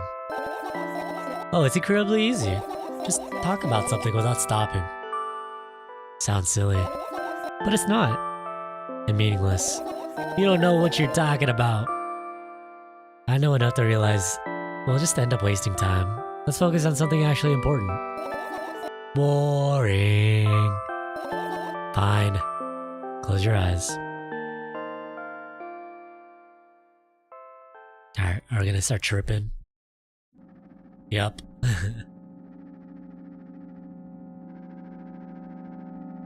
I wake up on a wooden bench. In front of me lies a narrow, dimly lit alley, an awfully familiar road. Where could I have seen it? Finally. I hear a voice coming from the side. I turn around and see a boy with a weird expression on his face. You're late. Who are you? The boy blinks in bewilderment. We're not going anywhere like this. Try again. And he takes a very deep breath. You are late. I stare at him, confused. He stares back, also confused. Sorry? The boy nods, satisfied. See? Much better. Do you have a name? My name's Tresca. I'll give the brat an evaluating look. He's so young, and already coming at me with questions like that? None of your business. Besides, won't anyone tell me what I'm doing here? Hey, that's rude. It's not like there's somebody else here beside me. Haven't they told you anything? I know all there is to know for one. About what? You're obligated to escort me to the store. Tresca says that and strikes a victory pose. Victory! No way I'm doing that. You do understand that refusal is futile. Well, aren't you fully yourself? Serious? I'm not the one who decided that. Do you think I'm delighted with your company? He's weird. Constantly shifting between happiness, sadness, loudness, silence. He's a wacko. And his name is Stupid. Are we going or what? You can go, and I need to think. I'd be happy to, but I don't know the way. Tresca puts on a cunning smile. I bite my lower lip in frustration. I'll be honest with you. I don't like you. He simply burst out laughing in reply. I do like you, though. Then he grabs my hand without hesitation. I don't even have time to retort. Lead the way. Ooh. Our trip to the store went fine. It's not for the fact that Tresca is walking way faster than me. But on the other hand, at times he stops abruptly and went backwards, studying the ground underneath his feet. In the end, the trip took a lot longer than it should. I thought that said zombie. After reaching the store's doors, we were greeted by a sign. We're closed in 20 minutes. Who had the bright idea to indicate their working hours in this way? Probably have special staff for this. Someone who runs to change the sign every 5 minutes. It's convenient. Are you joking? Yeah. You're so annoying. It's much better than being boring. How old are you, by the way? None of your business. What's your name? None of your business. I was ready to slap the living hell out of the brat, but a scary-looking man suddenly appeared behind the glass. He's holding a cardboard sign that says, "We're closing in 15 minutes." Let's go. What are you waiting for? Huh? Oh yeah. After another round of going around the long row of canned products, we realized that we're lost. I can't believe you don't know where they sell milk. Maybe we should ask somebody for directions. Sure. Hey, wait up. Tresca lets go of my hand and walks confidently towards one of the last few stores, or last few customers. The person standing there with their back to us, studying something on the shelf. Hello, can I can't hear neither the second part of his question, nor the reply he gets, but my good-for-nothing friend freezes in place, looking like the customer straight into the eye. I hurry toward them. Is he yours? The customer talks to me. He speaks with disgust while wearing a scornful expression.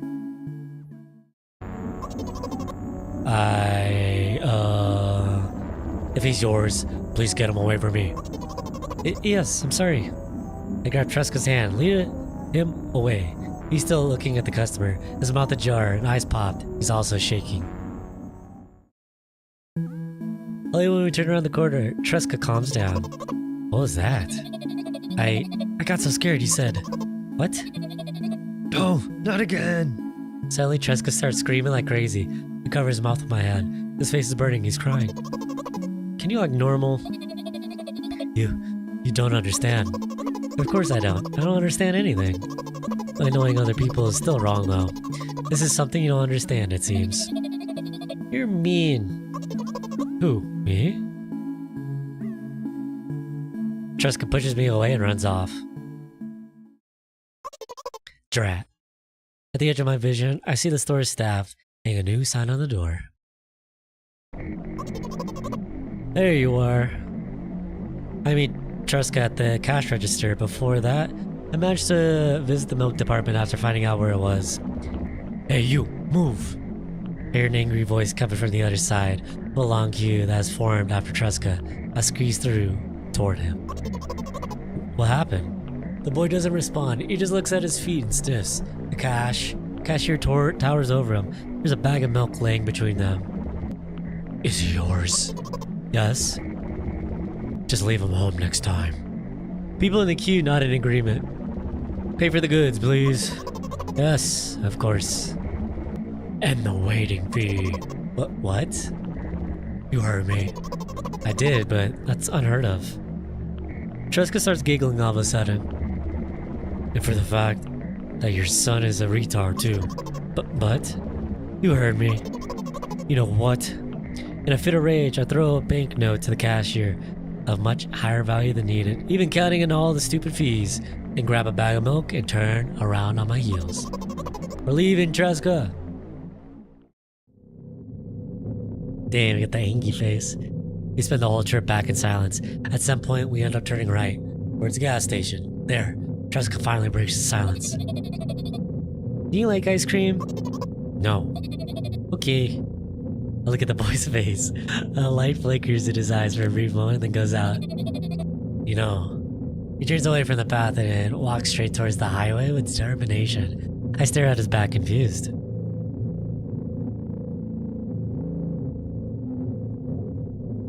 Oh no, the head tilt. The head tilt. Seems like you're not helping me at all. A new playful light flickers in Tresca's eyes. Oh shit. Hey, we got more animation.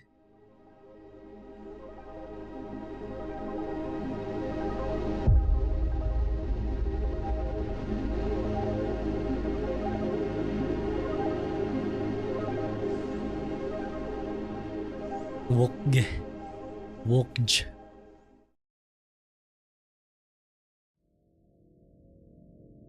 Hey, what?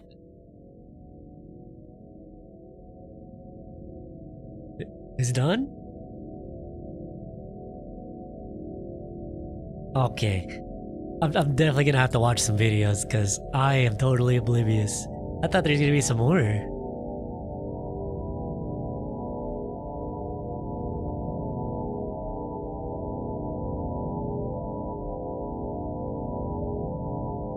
There's gotta be like some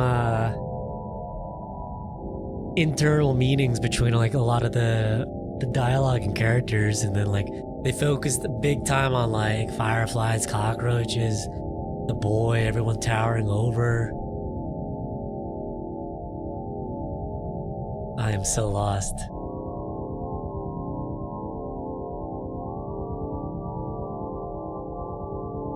Let's see if there's like any after credits or anything else before I start giving some thoughts.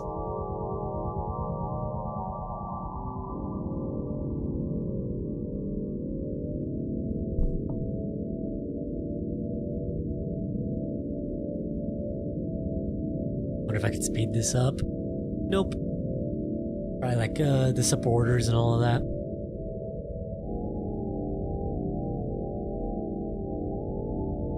Supporters or people that helped out in general. Let's see. Oh, that's it. Alright. Just to be straight up, I am totally lost. I thought there was gonna be more. What I got out of it was like the whole mental battle with like just overall like depression and just like seeing just crazy stuff, hearing crazy stuff, being told crazy stuff, and then also having to resort to like the pills, the medicine, and just like the isolation. But I don't know, I didn't get anything about like the milk. I thought I was gonna touch more on like the milk's got eyes, it's creeping, and like the inner monologue of kind of like talking to yourself as like your own friend. And the banter between, like, I guess, you and you, if that makes sense. And then the boy, I didn't get it all. I thought we were gonna, like, have a dream, do that, wake up, and then, like, talk to ourselves again, in a sense. And then deal with any of that, but, yeah. I can't really give, like, a fair score because, one, I don't get it. But I will watch some videos like right now about just what the heck I just played and read through. But aside from that, I really like the art style. I like the MC, just that like that whole girl failure stuff. But like, yeah, I don't know. I'm definitely gonna go watch some vids. Maybe the first game gives more context. I read that the first game has nothing to do with this game though.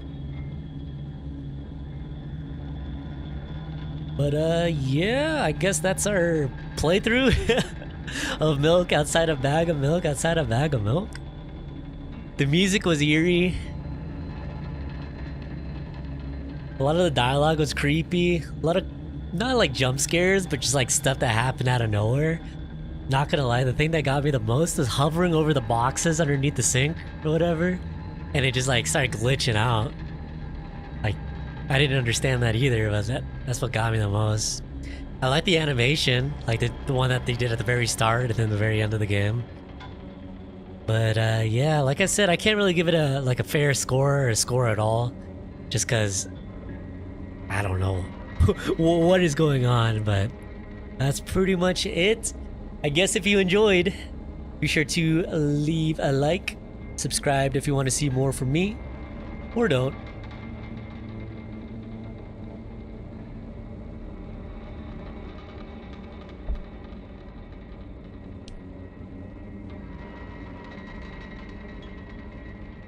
I think you gotta say bye YouTube and stuff earlier. Or like hi YouTube, bye YouTube. Because essentially I already ended the video and then you typed the stuff, so it would just like linger on. So I can't even include you in it. I don't even know if you said hi YouTube when I was doing like my little "What up YouTube? It's your boy KohiBlend" intro thingy.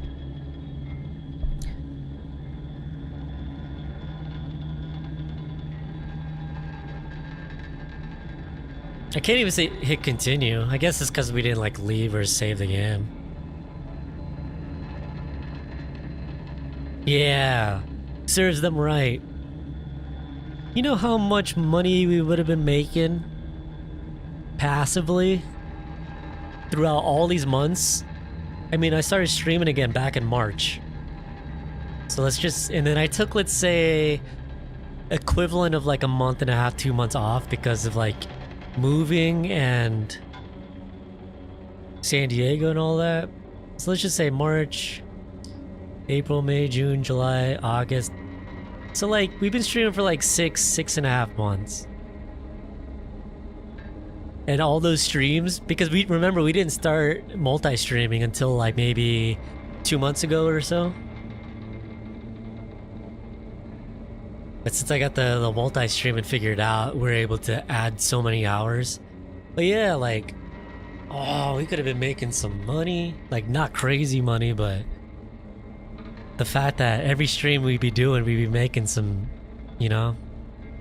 And the shorts, especially those Marvel Rival ones. And a couple of the funny ones that you've done for the scary stuff. Like, thousands of views accumulating here and there. That shit adds up. But essentially for the fact that we're kind of doing it for free right now, knowing that we had partnership before, shit sucks. You're eating out again? Bro, I'm glad I didn't play mouthwashing. I was so tempted to play mouthwashing too, knowing that you had the meeting and you were gonna stay. Because that game would have been like 3-4 hours. I'm so glad. I hope Monday you guys don't go out. Because I for sure am playing mouthwashing. Okay. Let me go ahead and blow off with the game. Yeah, it's crazy. It says overwhelmingly positive. And I am just people clueless. What are the achievements I got? Good night. You won't get it. First death. I died and felt something.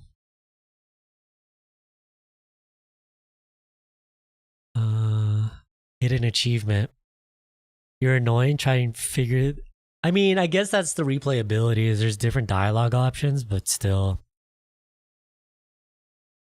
Second death. I died again and felt nothing. Everything is fine. Don't you see? Are we friends? So that's what friendship is like. I look down. Please make it stop. Is there's anyone there? Was anyone there? Alright. Well, let me uninstall and then we'll watch YouTube.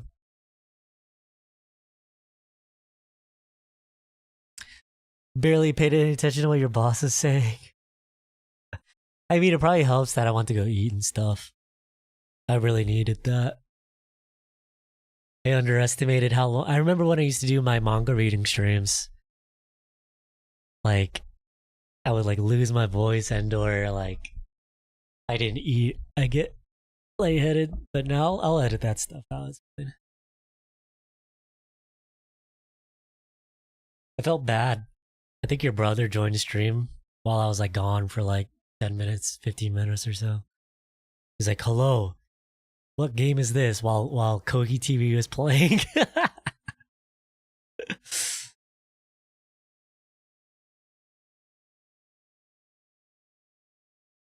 People are saying this changed their views on stuff and maybe it's just not applying to us. Yeah, the dialogue was nice. I liked the back and forth between like ourselves and the girl failure. And then like the cutesy stuff was like, you bully, no, you're the bully. And then just kind of like teasing each other. But other than that, I just didn't get it. Which is weird because I usually like this dark kind of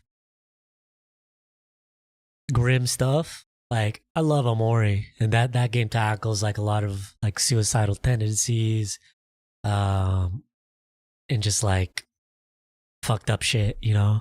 So I was hoping to get some of that in this game. But the atmosphere was really good, but my maybe I'm just too small brain right now to understand.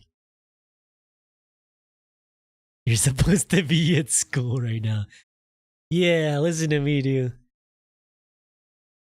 What the hell is you watching? I don't know if I can see what time he typed that.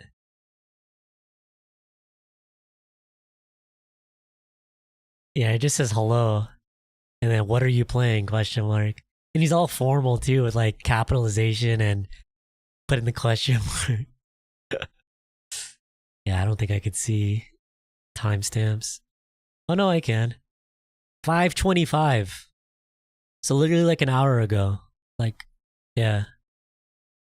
But I was gone. I was eating. Yeah, shout out to Gatorade. Hopefully Gatorade leaving a like, you know, out into that watch time. Trying to get me that partnership back. You know what's good. What time is it? 6:20. You know what? Oh crap.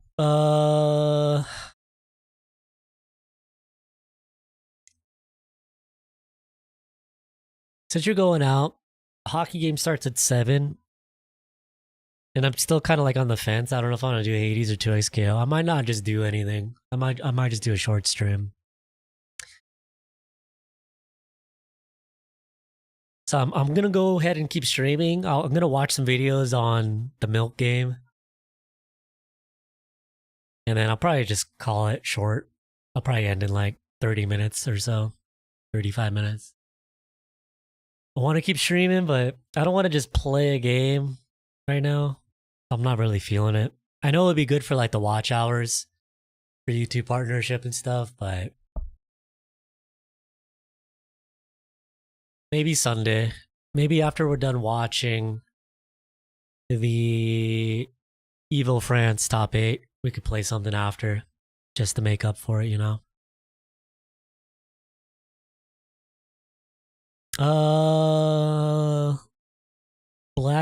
Black dress, white shoes. Alright. Let me go ahead and find some videos. I feel like it's gonna be a pretty boring YouTube video, but hey, it's content's content. Even if I get polka dot, or not polka dot, but like flowers. As long as it gets watch time, like I care less.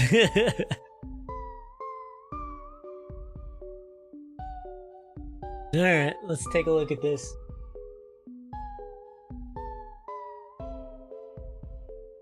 Milk outside a bag of milk.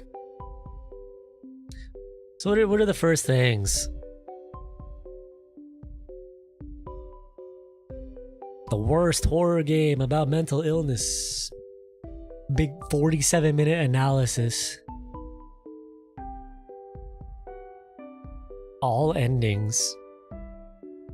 Soundtrack.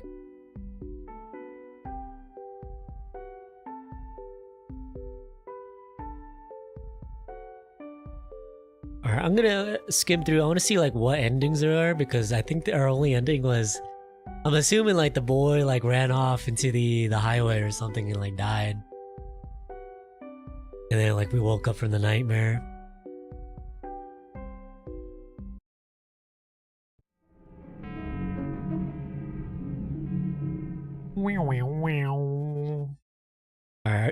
You got timestamps?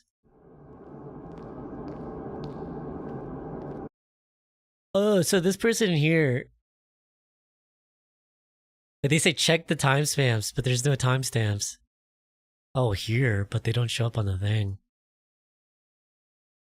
Anyways, it says here, you gotta do certain things to trigger different endings, and I guess there's 5 endings. So it's one of those ones where it's like, you have to pick these certain choices and do these certain things in order to get this ending. Yeah. Oh, right here, do not collect all the fireflies. We collected them all, I think. Collect the Milk John's phone. Alright, let's see here. Shop ending? I think we got the shop ending. Let's see phone ending.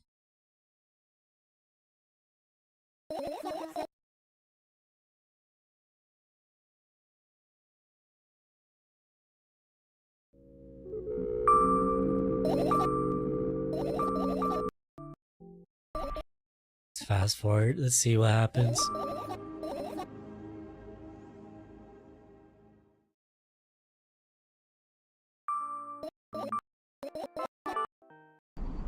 Oh, here we go. Want to see these things? Thank you for choosing our pizzeria. You know, this place is empty though. I don't feel particularly good or bad because of it. I'm all alone, but at the same time it feels like I'm not. There's a lot of thoughts in my head. They always keep me entertained. I could create a whole world with them. I'm sure I'll be able to, what does it say, fill the void around me if I try hard enough. Although, no matter how much I think the surroundings change, yes, things happen in my head, but they never left its premises. It's not like I tried to suppress them. Maybe they were afraid to come out.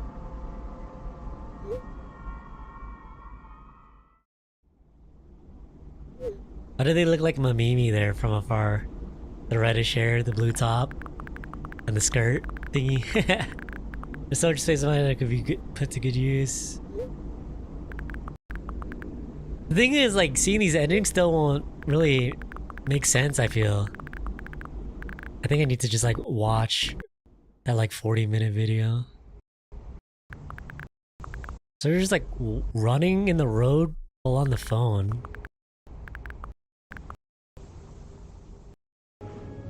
You're a clerk. Yeah, this is not gonna make sense to me.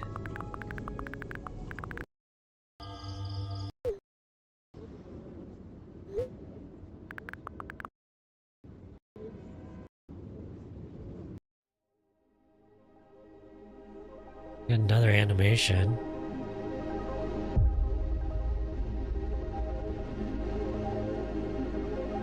Cute.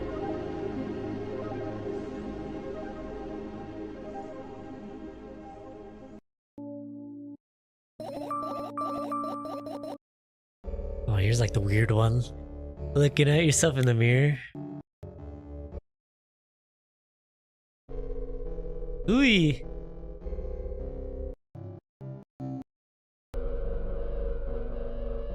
Is that an upper moon?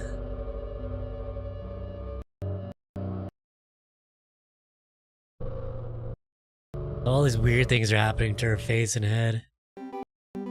Now she's got like no face. What the?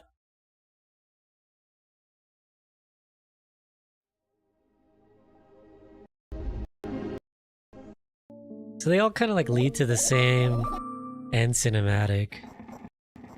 Ooh. What the heck is that?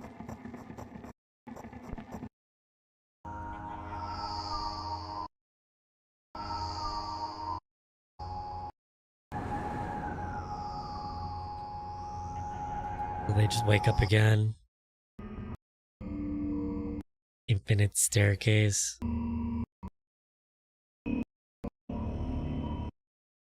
Trippy.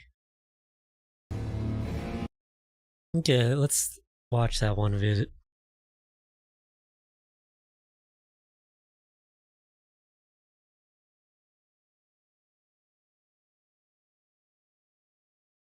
Milk outside a bag of milk.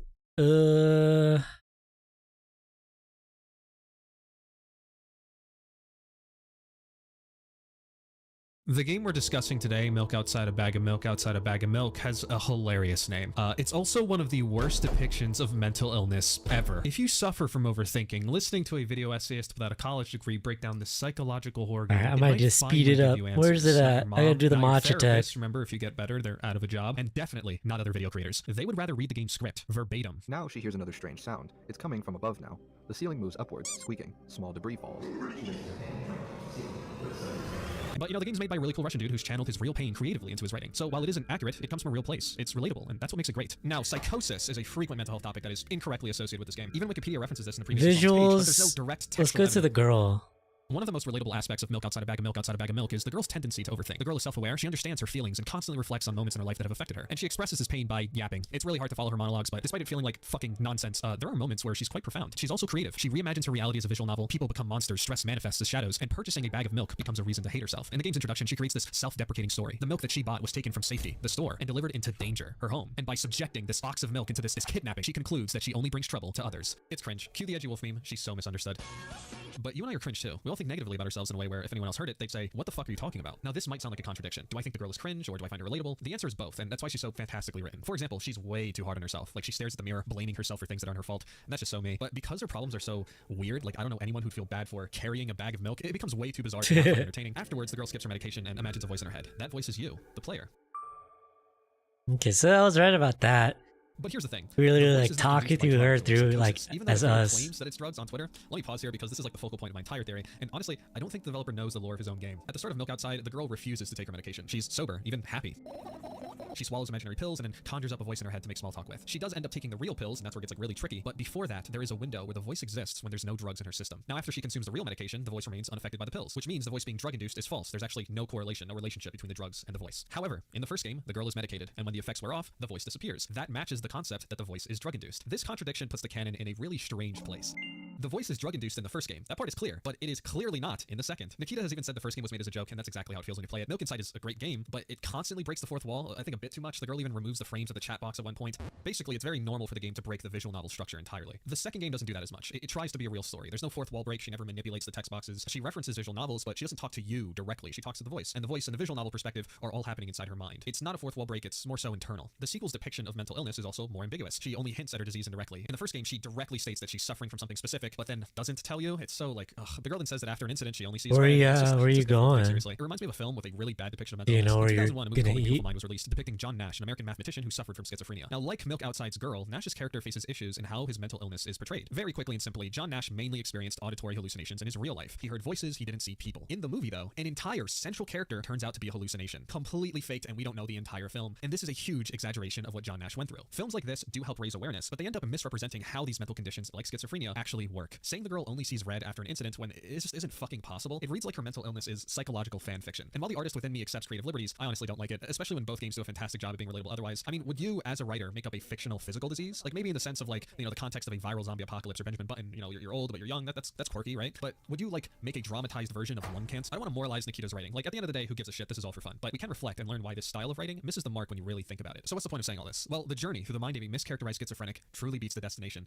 Most content creators, they just don't study the game's review. They read psychosis on Wikipedia, they slap a diagnosis onto their slop scripts, and they call it a day because, you know, it sounds cool, and things that sound cool, they must be right. Also, writing video games is really hard. Nikita's first game was short, and then it just blew up out of nowhere. When he made a sequel, he had to take it seriously, and that's probably why the canon has holes. It's completely understandable. Depicting mental illness is difficult. If you take too many liberties, you glamorize and misrepresent it, but I think Nikita went the right direction with the second game. Because it's so ambiguous, anyone suffering from any kind of mental illness can relate to the girl, at least in an emotional perspective, not like a literal one. And well, people like me, we get to sound smart and make cool theories about it. I don't think the girl's pain just comes from being sick. I think it starts with how she thinks, her fears, her habits, the stories that she tells herself. And those thoughts make her feel worse, and that hurt builds up and develops into mental illness. And now, because she's mentally ill, it kind of feeds those dark thoughts again. It's a loop, and each part makes every other symptom worse. And honestly, mental illness or not, I think a lot of us are doing the same thing. Being stuck in that girl's head, sitting in a room beside her, it feels warm, detached, creative, safe. But soon enough, it starts to feel dangerous. The voice she created to help her often bullies her. She's super nice to you, but with strangers, she's an asshole. Yeah, she was rude. The belief that thinking hard enough will solve her problems. This story is a case study in why that belief solves nothing and causes more pain. To simplify the hidden issue that plagues her mind, let's look at our own issues in two ways. Logical problems are pure mechanics. You need milk? Go to the store. Emotional problems are abstract. You feel so in love, you want to die? Tell your therapist? The girl utilizes overthinking a defense mechanism and confuses her emotional pain as a logical puzzle. I feel unloved becomes, how do I stop being unlovable? The danger is when she mislabels emotional problems as logical equations. She thinks and thinks and thinks, eventually coming up with an answer, but it's never fulfilling. In this way, she tricks herself. Her overthinking is never about finding an answer. It's an addiction that makes her feel in control. To her, the intellectualization of her problems feels like progress, but it's stagnation in a very insidious way. Unfortunately, that blind spot is what keeps her trapped in the cycle, and that's why she never finds the answer. This isn't a game about finding the answer. It's a sad story about a girl who has all the keys to helping herself, to breaking free, but has tricked herself into experiencing the same recurring sense of dread. My arc raiders. One of the game's core narrative techniques is the concept of looping. The girl says something, then she repeats it again and again and again. This may seem schizo-pilled, sure, but you do it, I do it. Our brains actually love this stuff. Oi. Echolalia, the act of repeating what someone else says, is one of the first ways children start to speak. This is why institutional education systems utilize repetition across mnemonic frameworks, operating conditioning structures, and recursive information cycling. Pedagogical repetition isn't incidental. It's a deliberate mechanism where repeated exposure increases the efficacy of glutamatergic transmissions and synapses within the hippocampal formation, encoding short-term patterns into durable retrievable memory traces. That said, most adults would find this shit cringe. This is so stupid. We're above simple rhymes, we think, but it's not true. Adults continue to loop, just in more sophisticated ways. This motherfucker takes naps. I'll trust people. Can't fuck with a nap. We rewatch shows, rehearse conversations, I'll take naps. replay moments in our head. It's all the same shit. Looping helps us learn, helps us feel safe, helps us make sense of our reality. Have you ever met someone that brings up the same conversation topic frequently? I did DMT 3 times in a day. The DMT experiences, the regular DMT trips I've had. Have you ever noticed that our daily routines are just loops that we constantly manage? Whether you're a gym rat, a college student, or even a doctor, cycling the same medical cases day in and day out. Lupus. Again, lupus could cause. Lupus. Yeah, tough to find a 6-year-old who doesn't have lupus. The context and how things play out may be, slightly different. Life is a loop within itself. YouTubers, we're all trapped in this content loop, listening to the same dogshit advice, optimizing our thumbnails and titles. Fun fact, this is live footage of me the last time you didn't click on my video. Snake, what's wrong? Answer me, please. Snake? Human behavior is recursive, ritualistic, habitual, and understanding this concept recontextualizes everything. The girl isn't broken for repeating herself. We're all repetitive, even those labeled as different. In psychiatry, echolalia shows up in diagnoses like autism or Tourette's. So when you zoom out, it becomes clear. Repetition is human. Repetition works because it's predictable, and predictability gives your brain a break. This is why repeating phrases internally or out loud can have therapeutic effects. For the girl, repeating herself is a coping mechanism for trauma. In one scene, when the player selects a specific dialogue box, an image of her being choked by her father flashes the screen. Immediately, she begins to spiral. I wonder if I tear out all my eyelashes one after another, will my eyes stop itching? I wonder if I tear out all my eyelashes one after another, all my eyelashes one after another. What she's doing isn't socially acceptable, but it's relatable, and that's why people connect with her, even if they can't articulate why. But now we're all educated. This behavior isn't unhinged. It's thought loops, behavior loops, it's repetition, it's bloody human, mate. What the fuck? Say it again.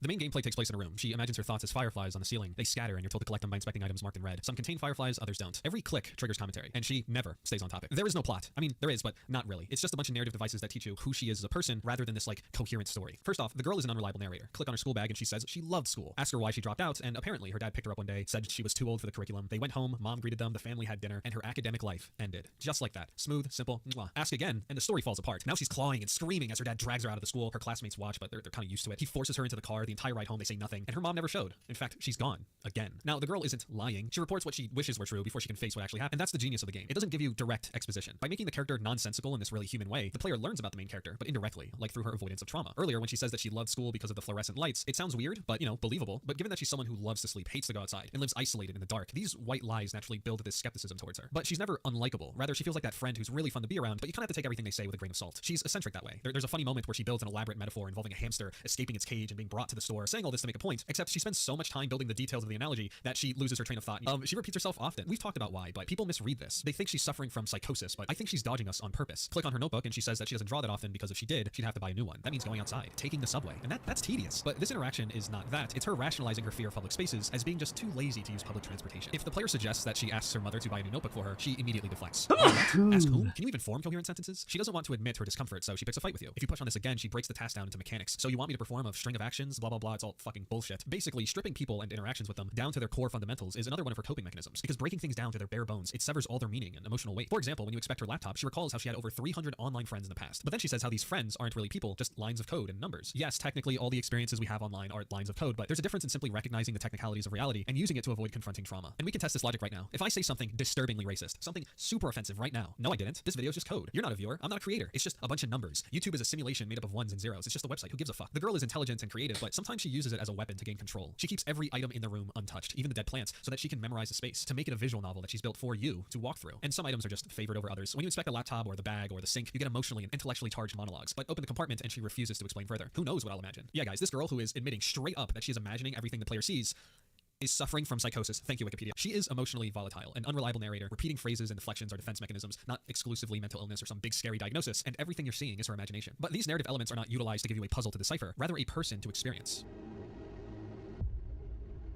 When you convince the girl to go outside, she opens up about her online friend, someone she now describes as a program, just lines of code behind a computer screen. He opened up to her at first, which inspired her to share every last detail of her life with him. I don't think she really believes he's a program, but notice the parameters she's placed. When he was kind and emotionally available, she saw him as a person, a friend. But when he betrayed her, she stripped away that humanity and labeled him a robot. Now he's a program that is just functioning as it should to hurt her, right? The ending is unclear. She claims that he sent an army of robots after her, but I think those robots were people. She gave him her secrets, and he turned them into gossip, and everyone else joined in. Gossip.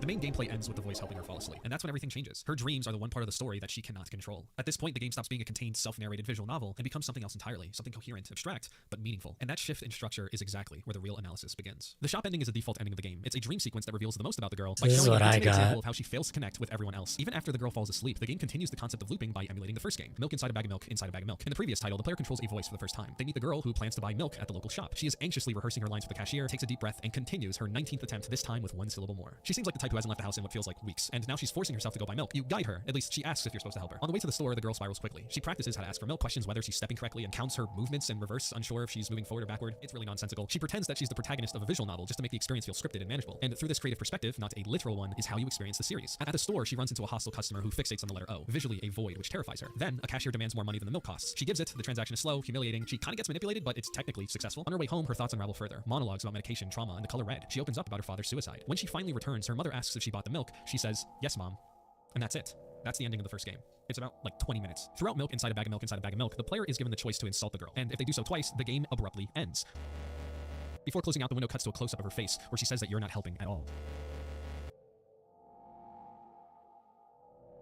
Now that we're caught up in the default ending of its sequel, the girl wakes up in a bench in front of a familiar road. In this sequence, she effectively takes the role of the player, so there's no voice this time, it's just her. But she does run into a boy, and they enter an identical dynamic. In this dream, she meets Tresca, who holds this off-putting expression, and despite initial resistance from the girl, he pressures her to help him buy milk at the store, asking if she's supposed to help him. Their interaction is weirdly tense. Despite being this introverted, shy boy who needs her help, whenever she's rude or dismissive, he challenges it or leaves. It almost feels like Tresca is expecting the girl to follow a script. He calls her out for being late. When she appears confused, he takes a deep breath and repeats himself. When she apologizes, treating him nice basically, he continues. This mimics the first game somewhat. Milk Inside technically has choices, but if you're mean, the girl pushes back, and if you're mean again, the game ends. This subtle policing seems out of character for Tresca, even though you just met him. It's almost like this mechanism behind him is prompting him to subtly punish you for failing him. In Milk Inside, the girl who fails to rehearse a simple social interaction also has the strength to apparently place her boundaries nearly immediately with you, despite being a pushover to everyone else in the game. These confrontations with the most introverted people you'll ever meet is a little hard to believe, but that's what makes it surreal. Obviously, the fact that you are a voice, as the girl is to Tresca, could be a major factor in this unorthodox surge of confidence. It's not typical for someone to be scared of a voice they created for fun, but these dual, out-of-character, conflict-avid moments feel strangely alien for these characters. You are obligated to take me to the store. You do understand that refusal is futile. This isn't a boy, this is the game telling the girl that she has to be nice to progress. In Milk Inside, the girl breaks the fourth wall all the time, even directly referencing visual novels, and Tresca does in a more subtle way too. I'm serious. I'm not the one who decided that. He's constantly shifting emotions, the girl thinks, and it's accurate because no one would actually behave this way.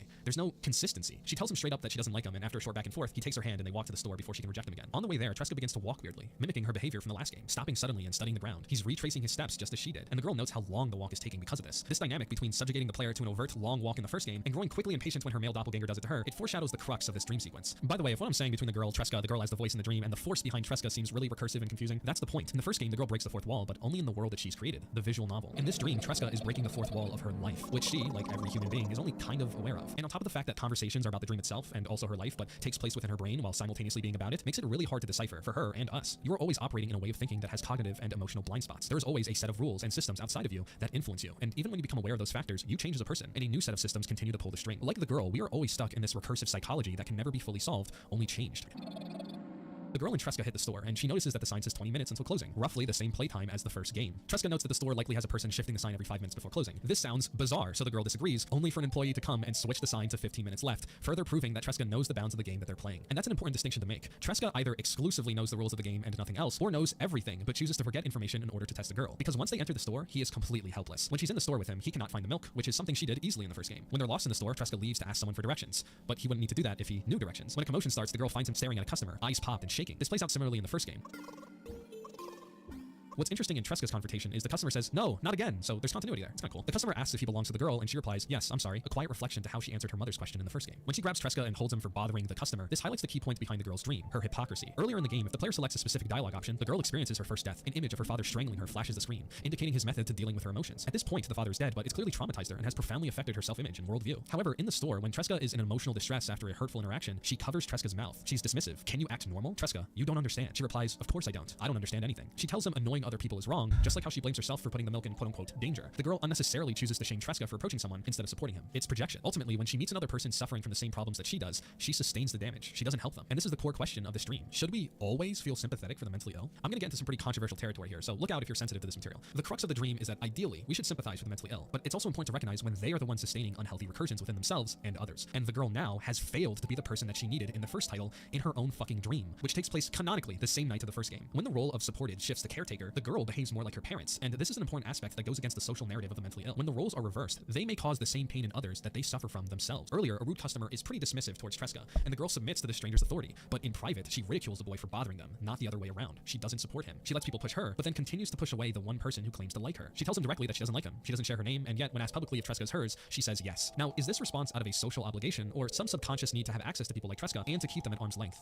Towards the end of the dream, Tresca begins to smile. He smiled once before when the girl later escalated a confrontation with the cashier. Once they leave the store, he tries to connect with her, asking if she likes ice cream. She replies coldly, "No."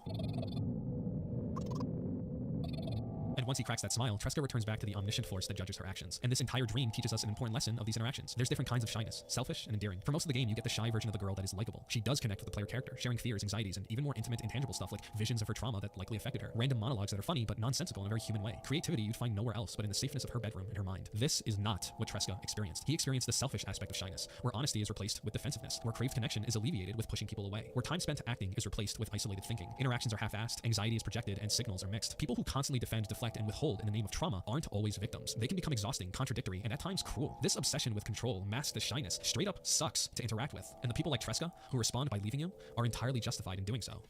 And the sad part is, it breaks her. She doesn't want to be alone, that's why she created you. She fears her own mother because she never feels understood in her own home. The crude employees of the shop are unwillingly given a pass because these interactions are scary for her. Even getting close to someone like Tresca, people who initially like her, even at this stage, it's too hard for her. It still feels like utter heartbreak when they finally conclude that you aren't helping.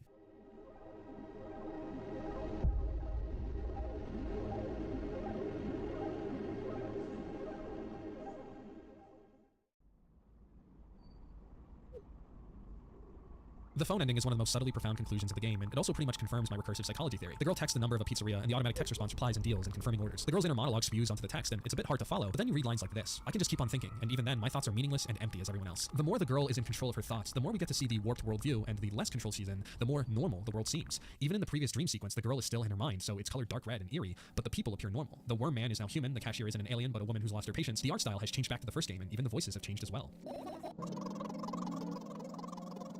The phone ending continues to build this concept. The color scheme has transformed to mundanity. It looks like a regular afternoon. The girl is so glued to her phone, distracted, that we get to see an authentic vision of her day that she experiences. She has little control. She's navigating a boring modern world, and the fact that she's glued to her phone and trapped within her thoughts, debating whether she feels anything or is aware of her existence, that's what she genuinely endures. Not the monsters, not the shadows, not the mother. And for a lot of overthinkers, this is the reality they live in outside their head. Internally, it's likely creative, nonsensical, and sometimes just hell on earth. But to the outsider, you are a timid girl who's a bit distant in front of the counter. It's honestly underwhelming conceptually, at least on the surface, and I can see why others would like to make this game more than what it is. Hell, even the main character does it. But the outside realities of these situations are, no one can tell about your inner pain, and remaining closed off like this, it doesn't communicate that you're hurting or spiraling. You just seem slightly distracted, or mean, or worried. And even an ending as subtle as this one can unmask a really subtle challenge to the current perception of helping the mentally ill. Should we validate this behavior entirely? We always hear tragedies of the folks who failed to save their friends after they committed suicide. And the common consensus is to look for signs. But what do you do when these signals are abstract and elusive? What can you do when approaching these people may result in unhealthy and toxic dynamics? When the issues of the mentally ill are intangible and internal, how can you practically help them?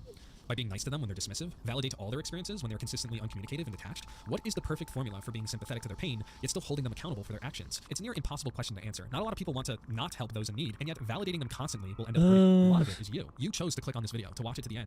Control. It's just multiple, boring scenes taking place in the most contemporary to me, and hopefully to you, is really helpful. Expresses disappointment in how her face looks, and cheers herself back up before her mother calls her to go to school, which is normal again, which correctly implies are contained in the mirror. The images we see the entire game only works in the confines of her mind. It's not psychosis. She isn't literally hallucinating or delusional, but she is hurting, and continues to express that in a really creative and haunting way.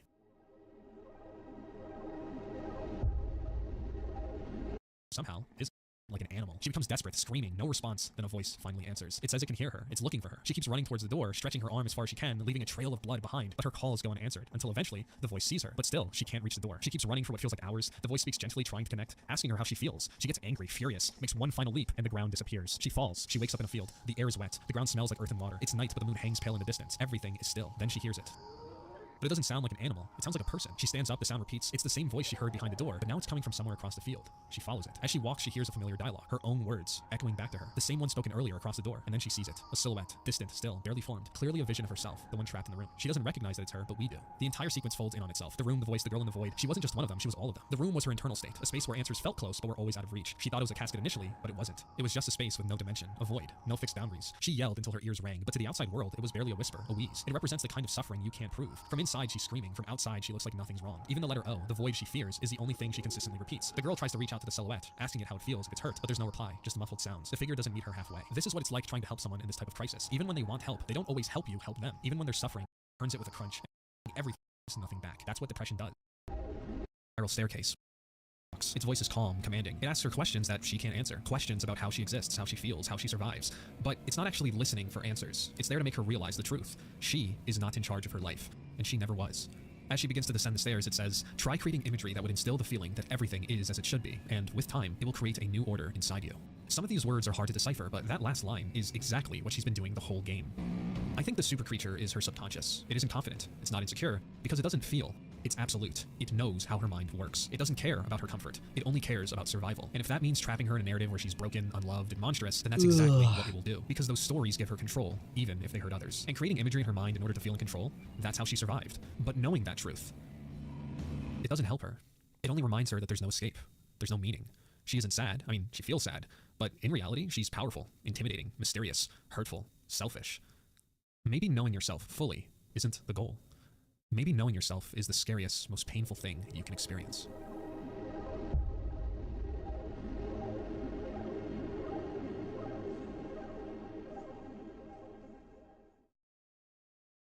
Alright. Well, that didn't really help, but...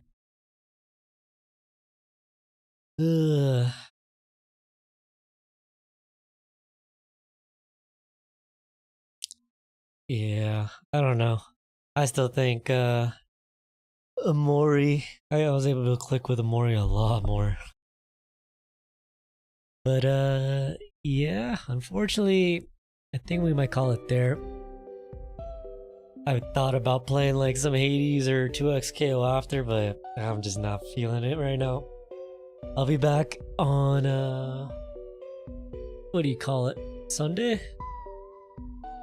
Yeah, I'll be back on Sunday for some, Evo France top 8 Street Fighter 6. So it'll be cool to see some competition again throughout this week. And after that, we might play some more games. That's it for me for today. No stream on Friday, Saturday, but we'll be back on Sunday. Pretty early too. I like around, I think it was like 9 a.m. Let me double check. Pretty sure 9 a.m. Let me just pull up my schedule. Yep, 9 a.m. And I think that goes on for about 3-4 hours, and then afterwards might switch over to a different game. But that is it for me. Thank you guys for chilling, tuning in, lurking, stopping by. Also, thank you, Romaine, once again for hitting us up with another subscription. Much as always, and everybody else over on YouTube. I'll see everybody Sunday. You all take care. Have a good rest of your day or night. And see you then. Peace.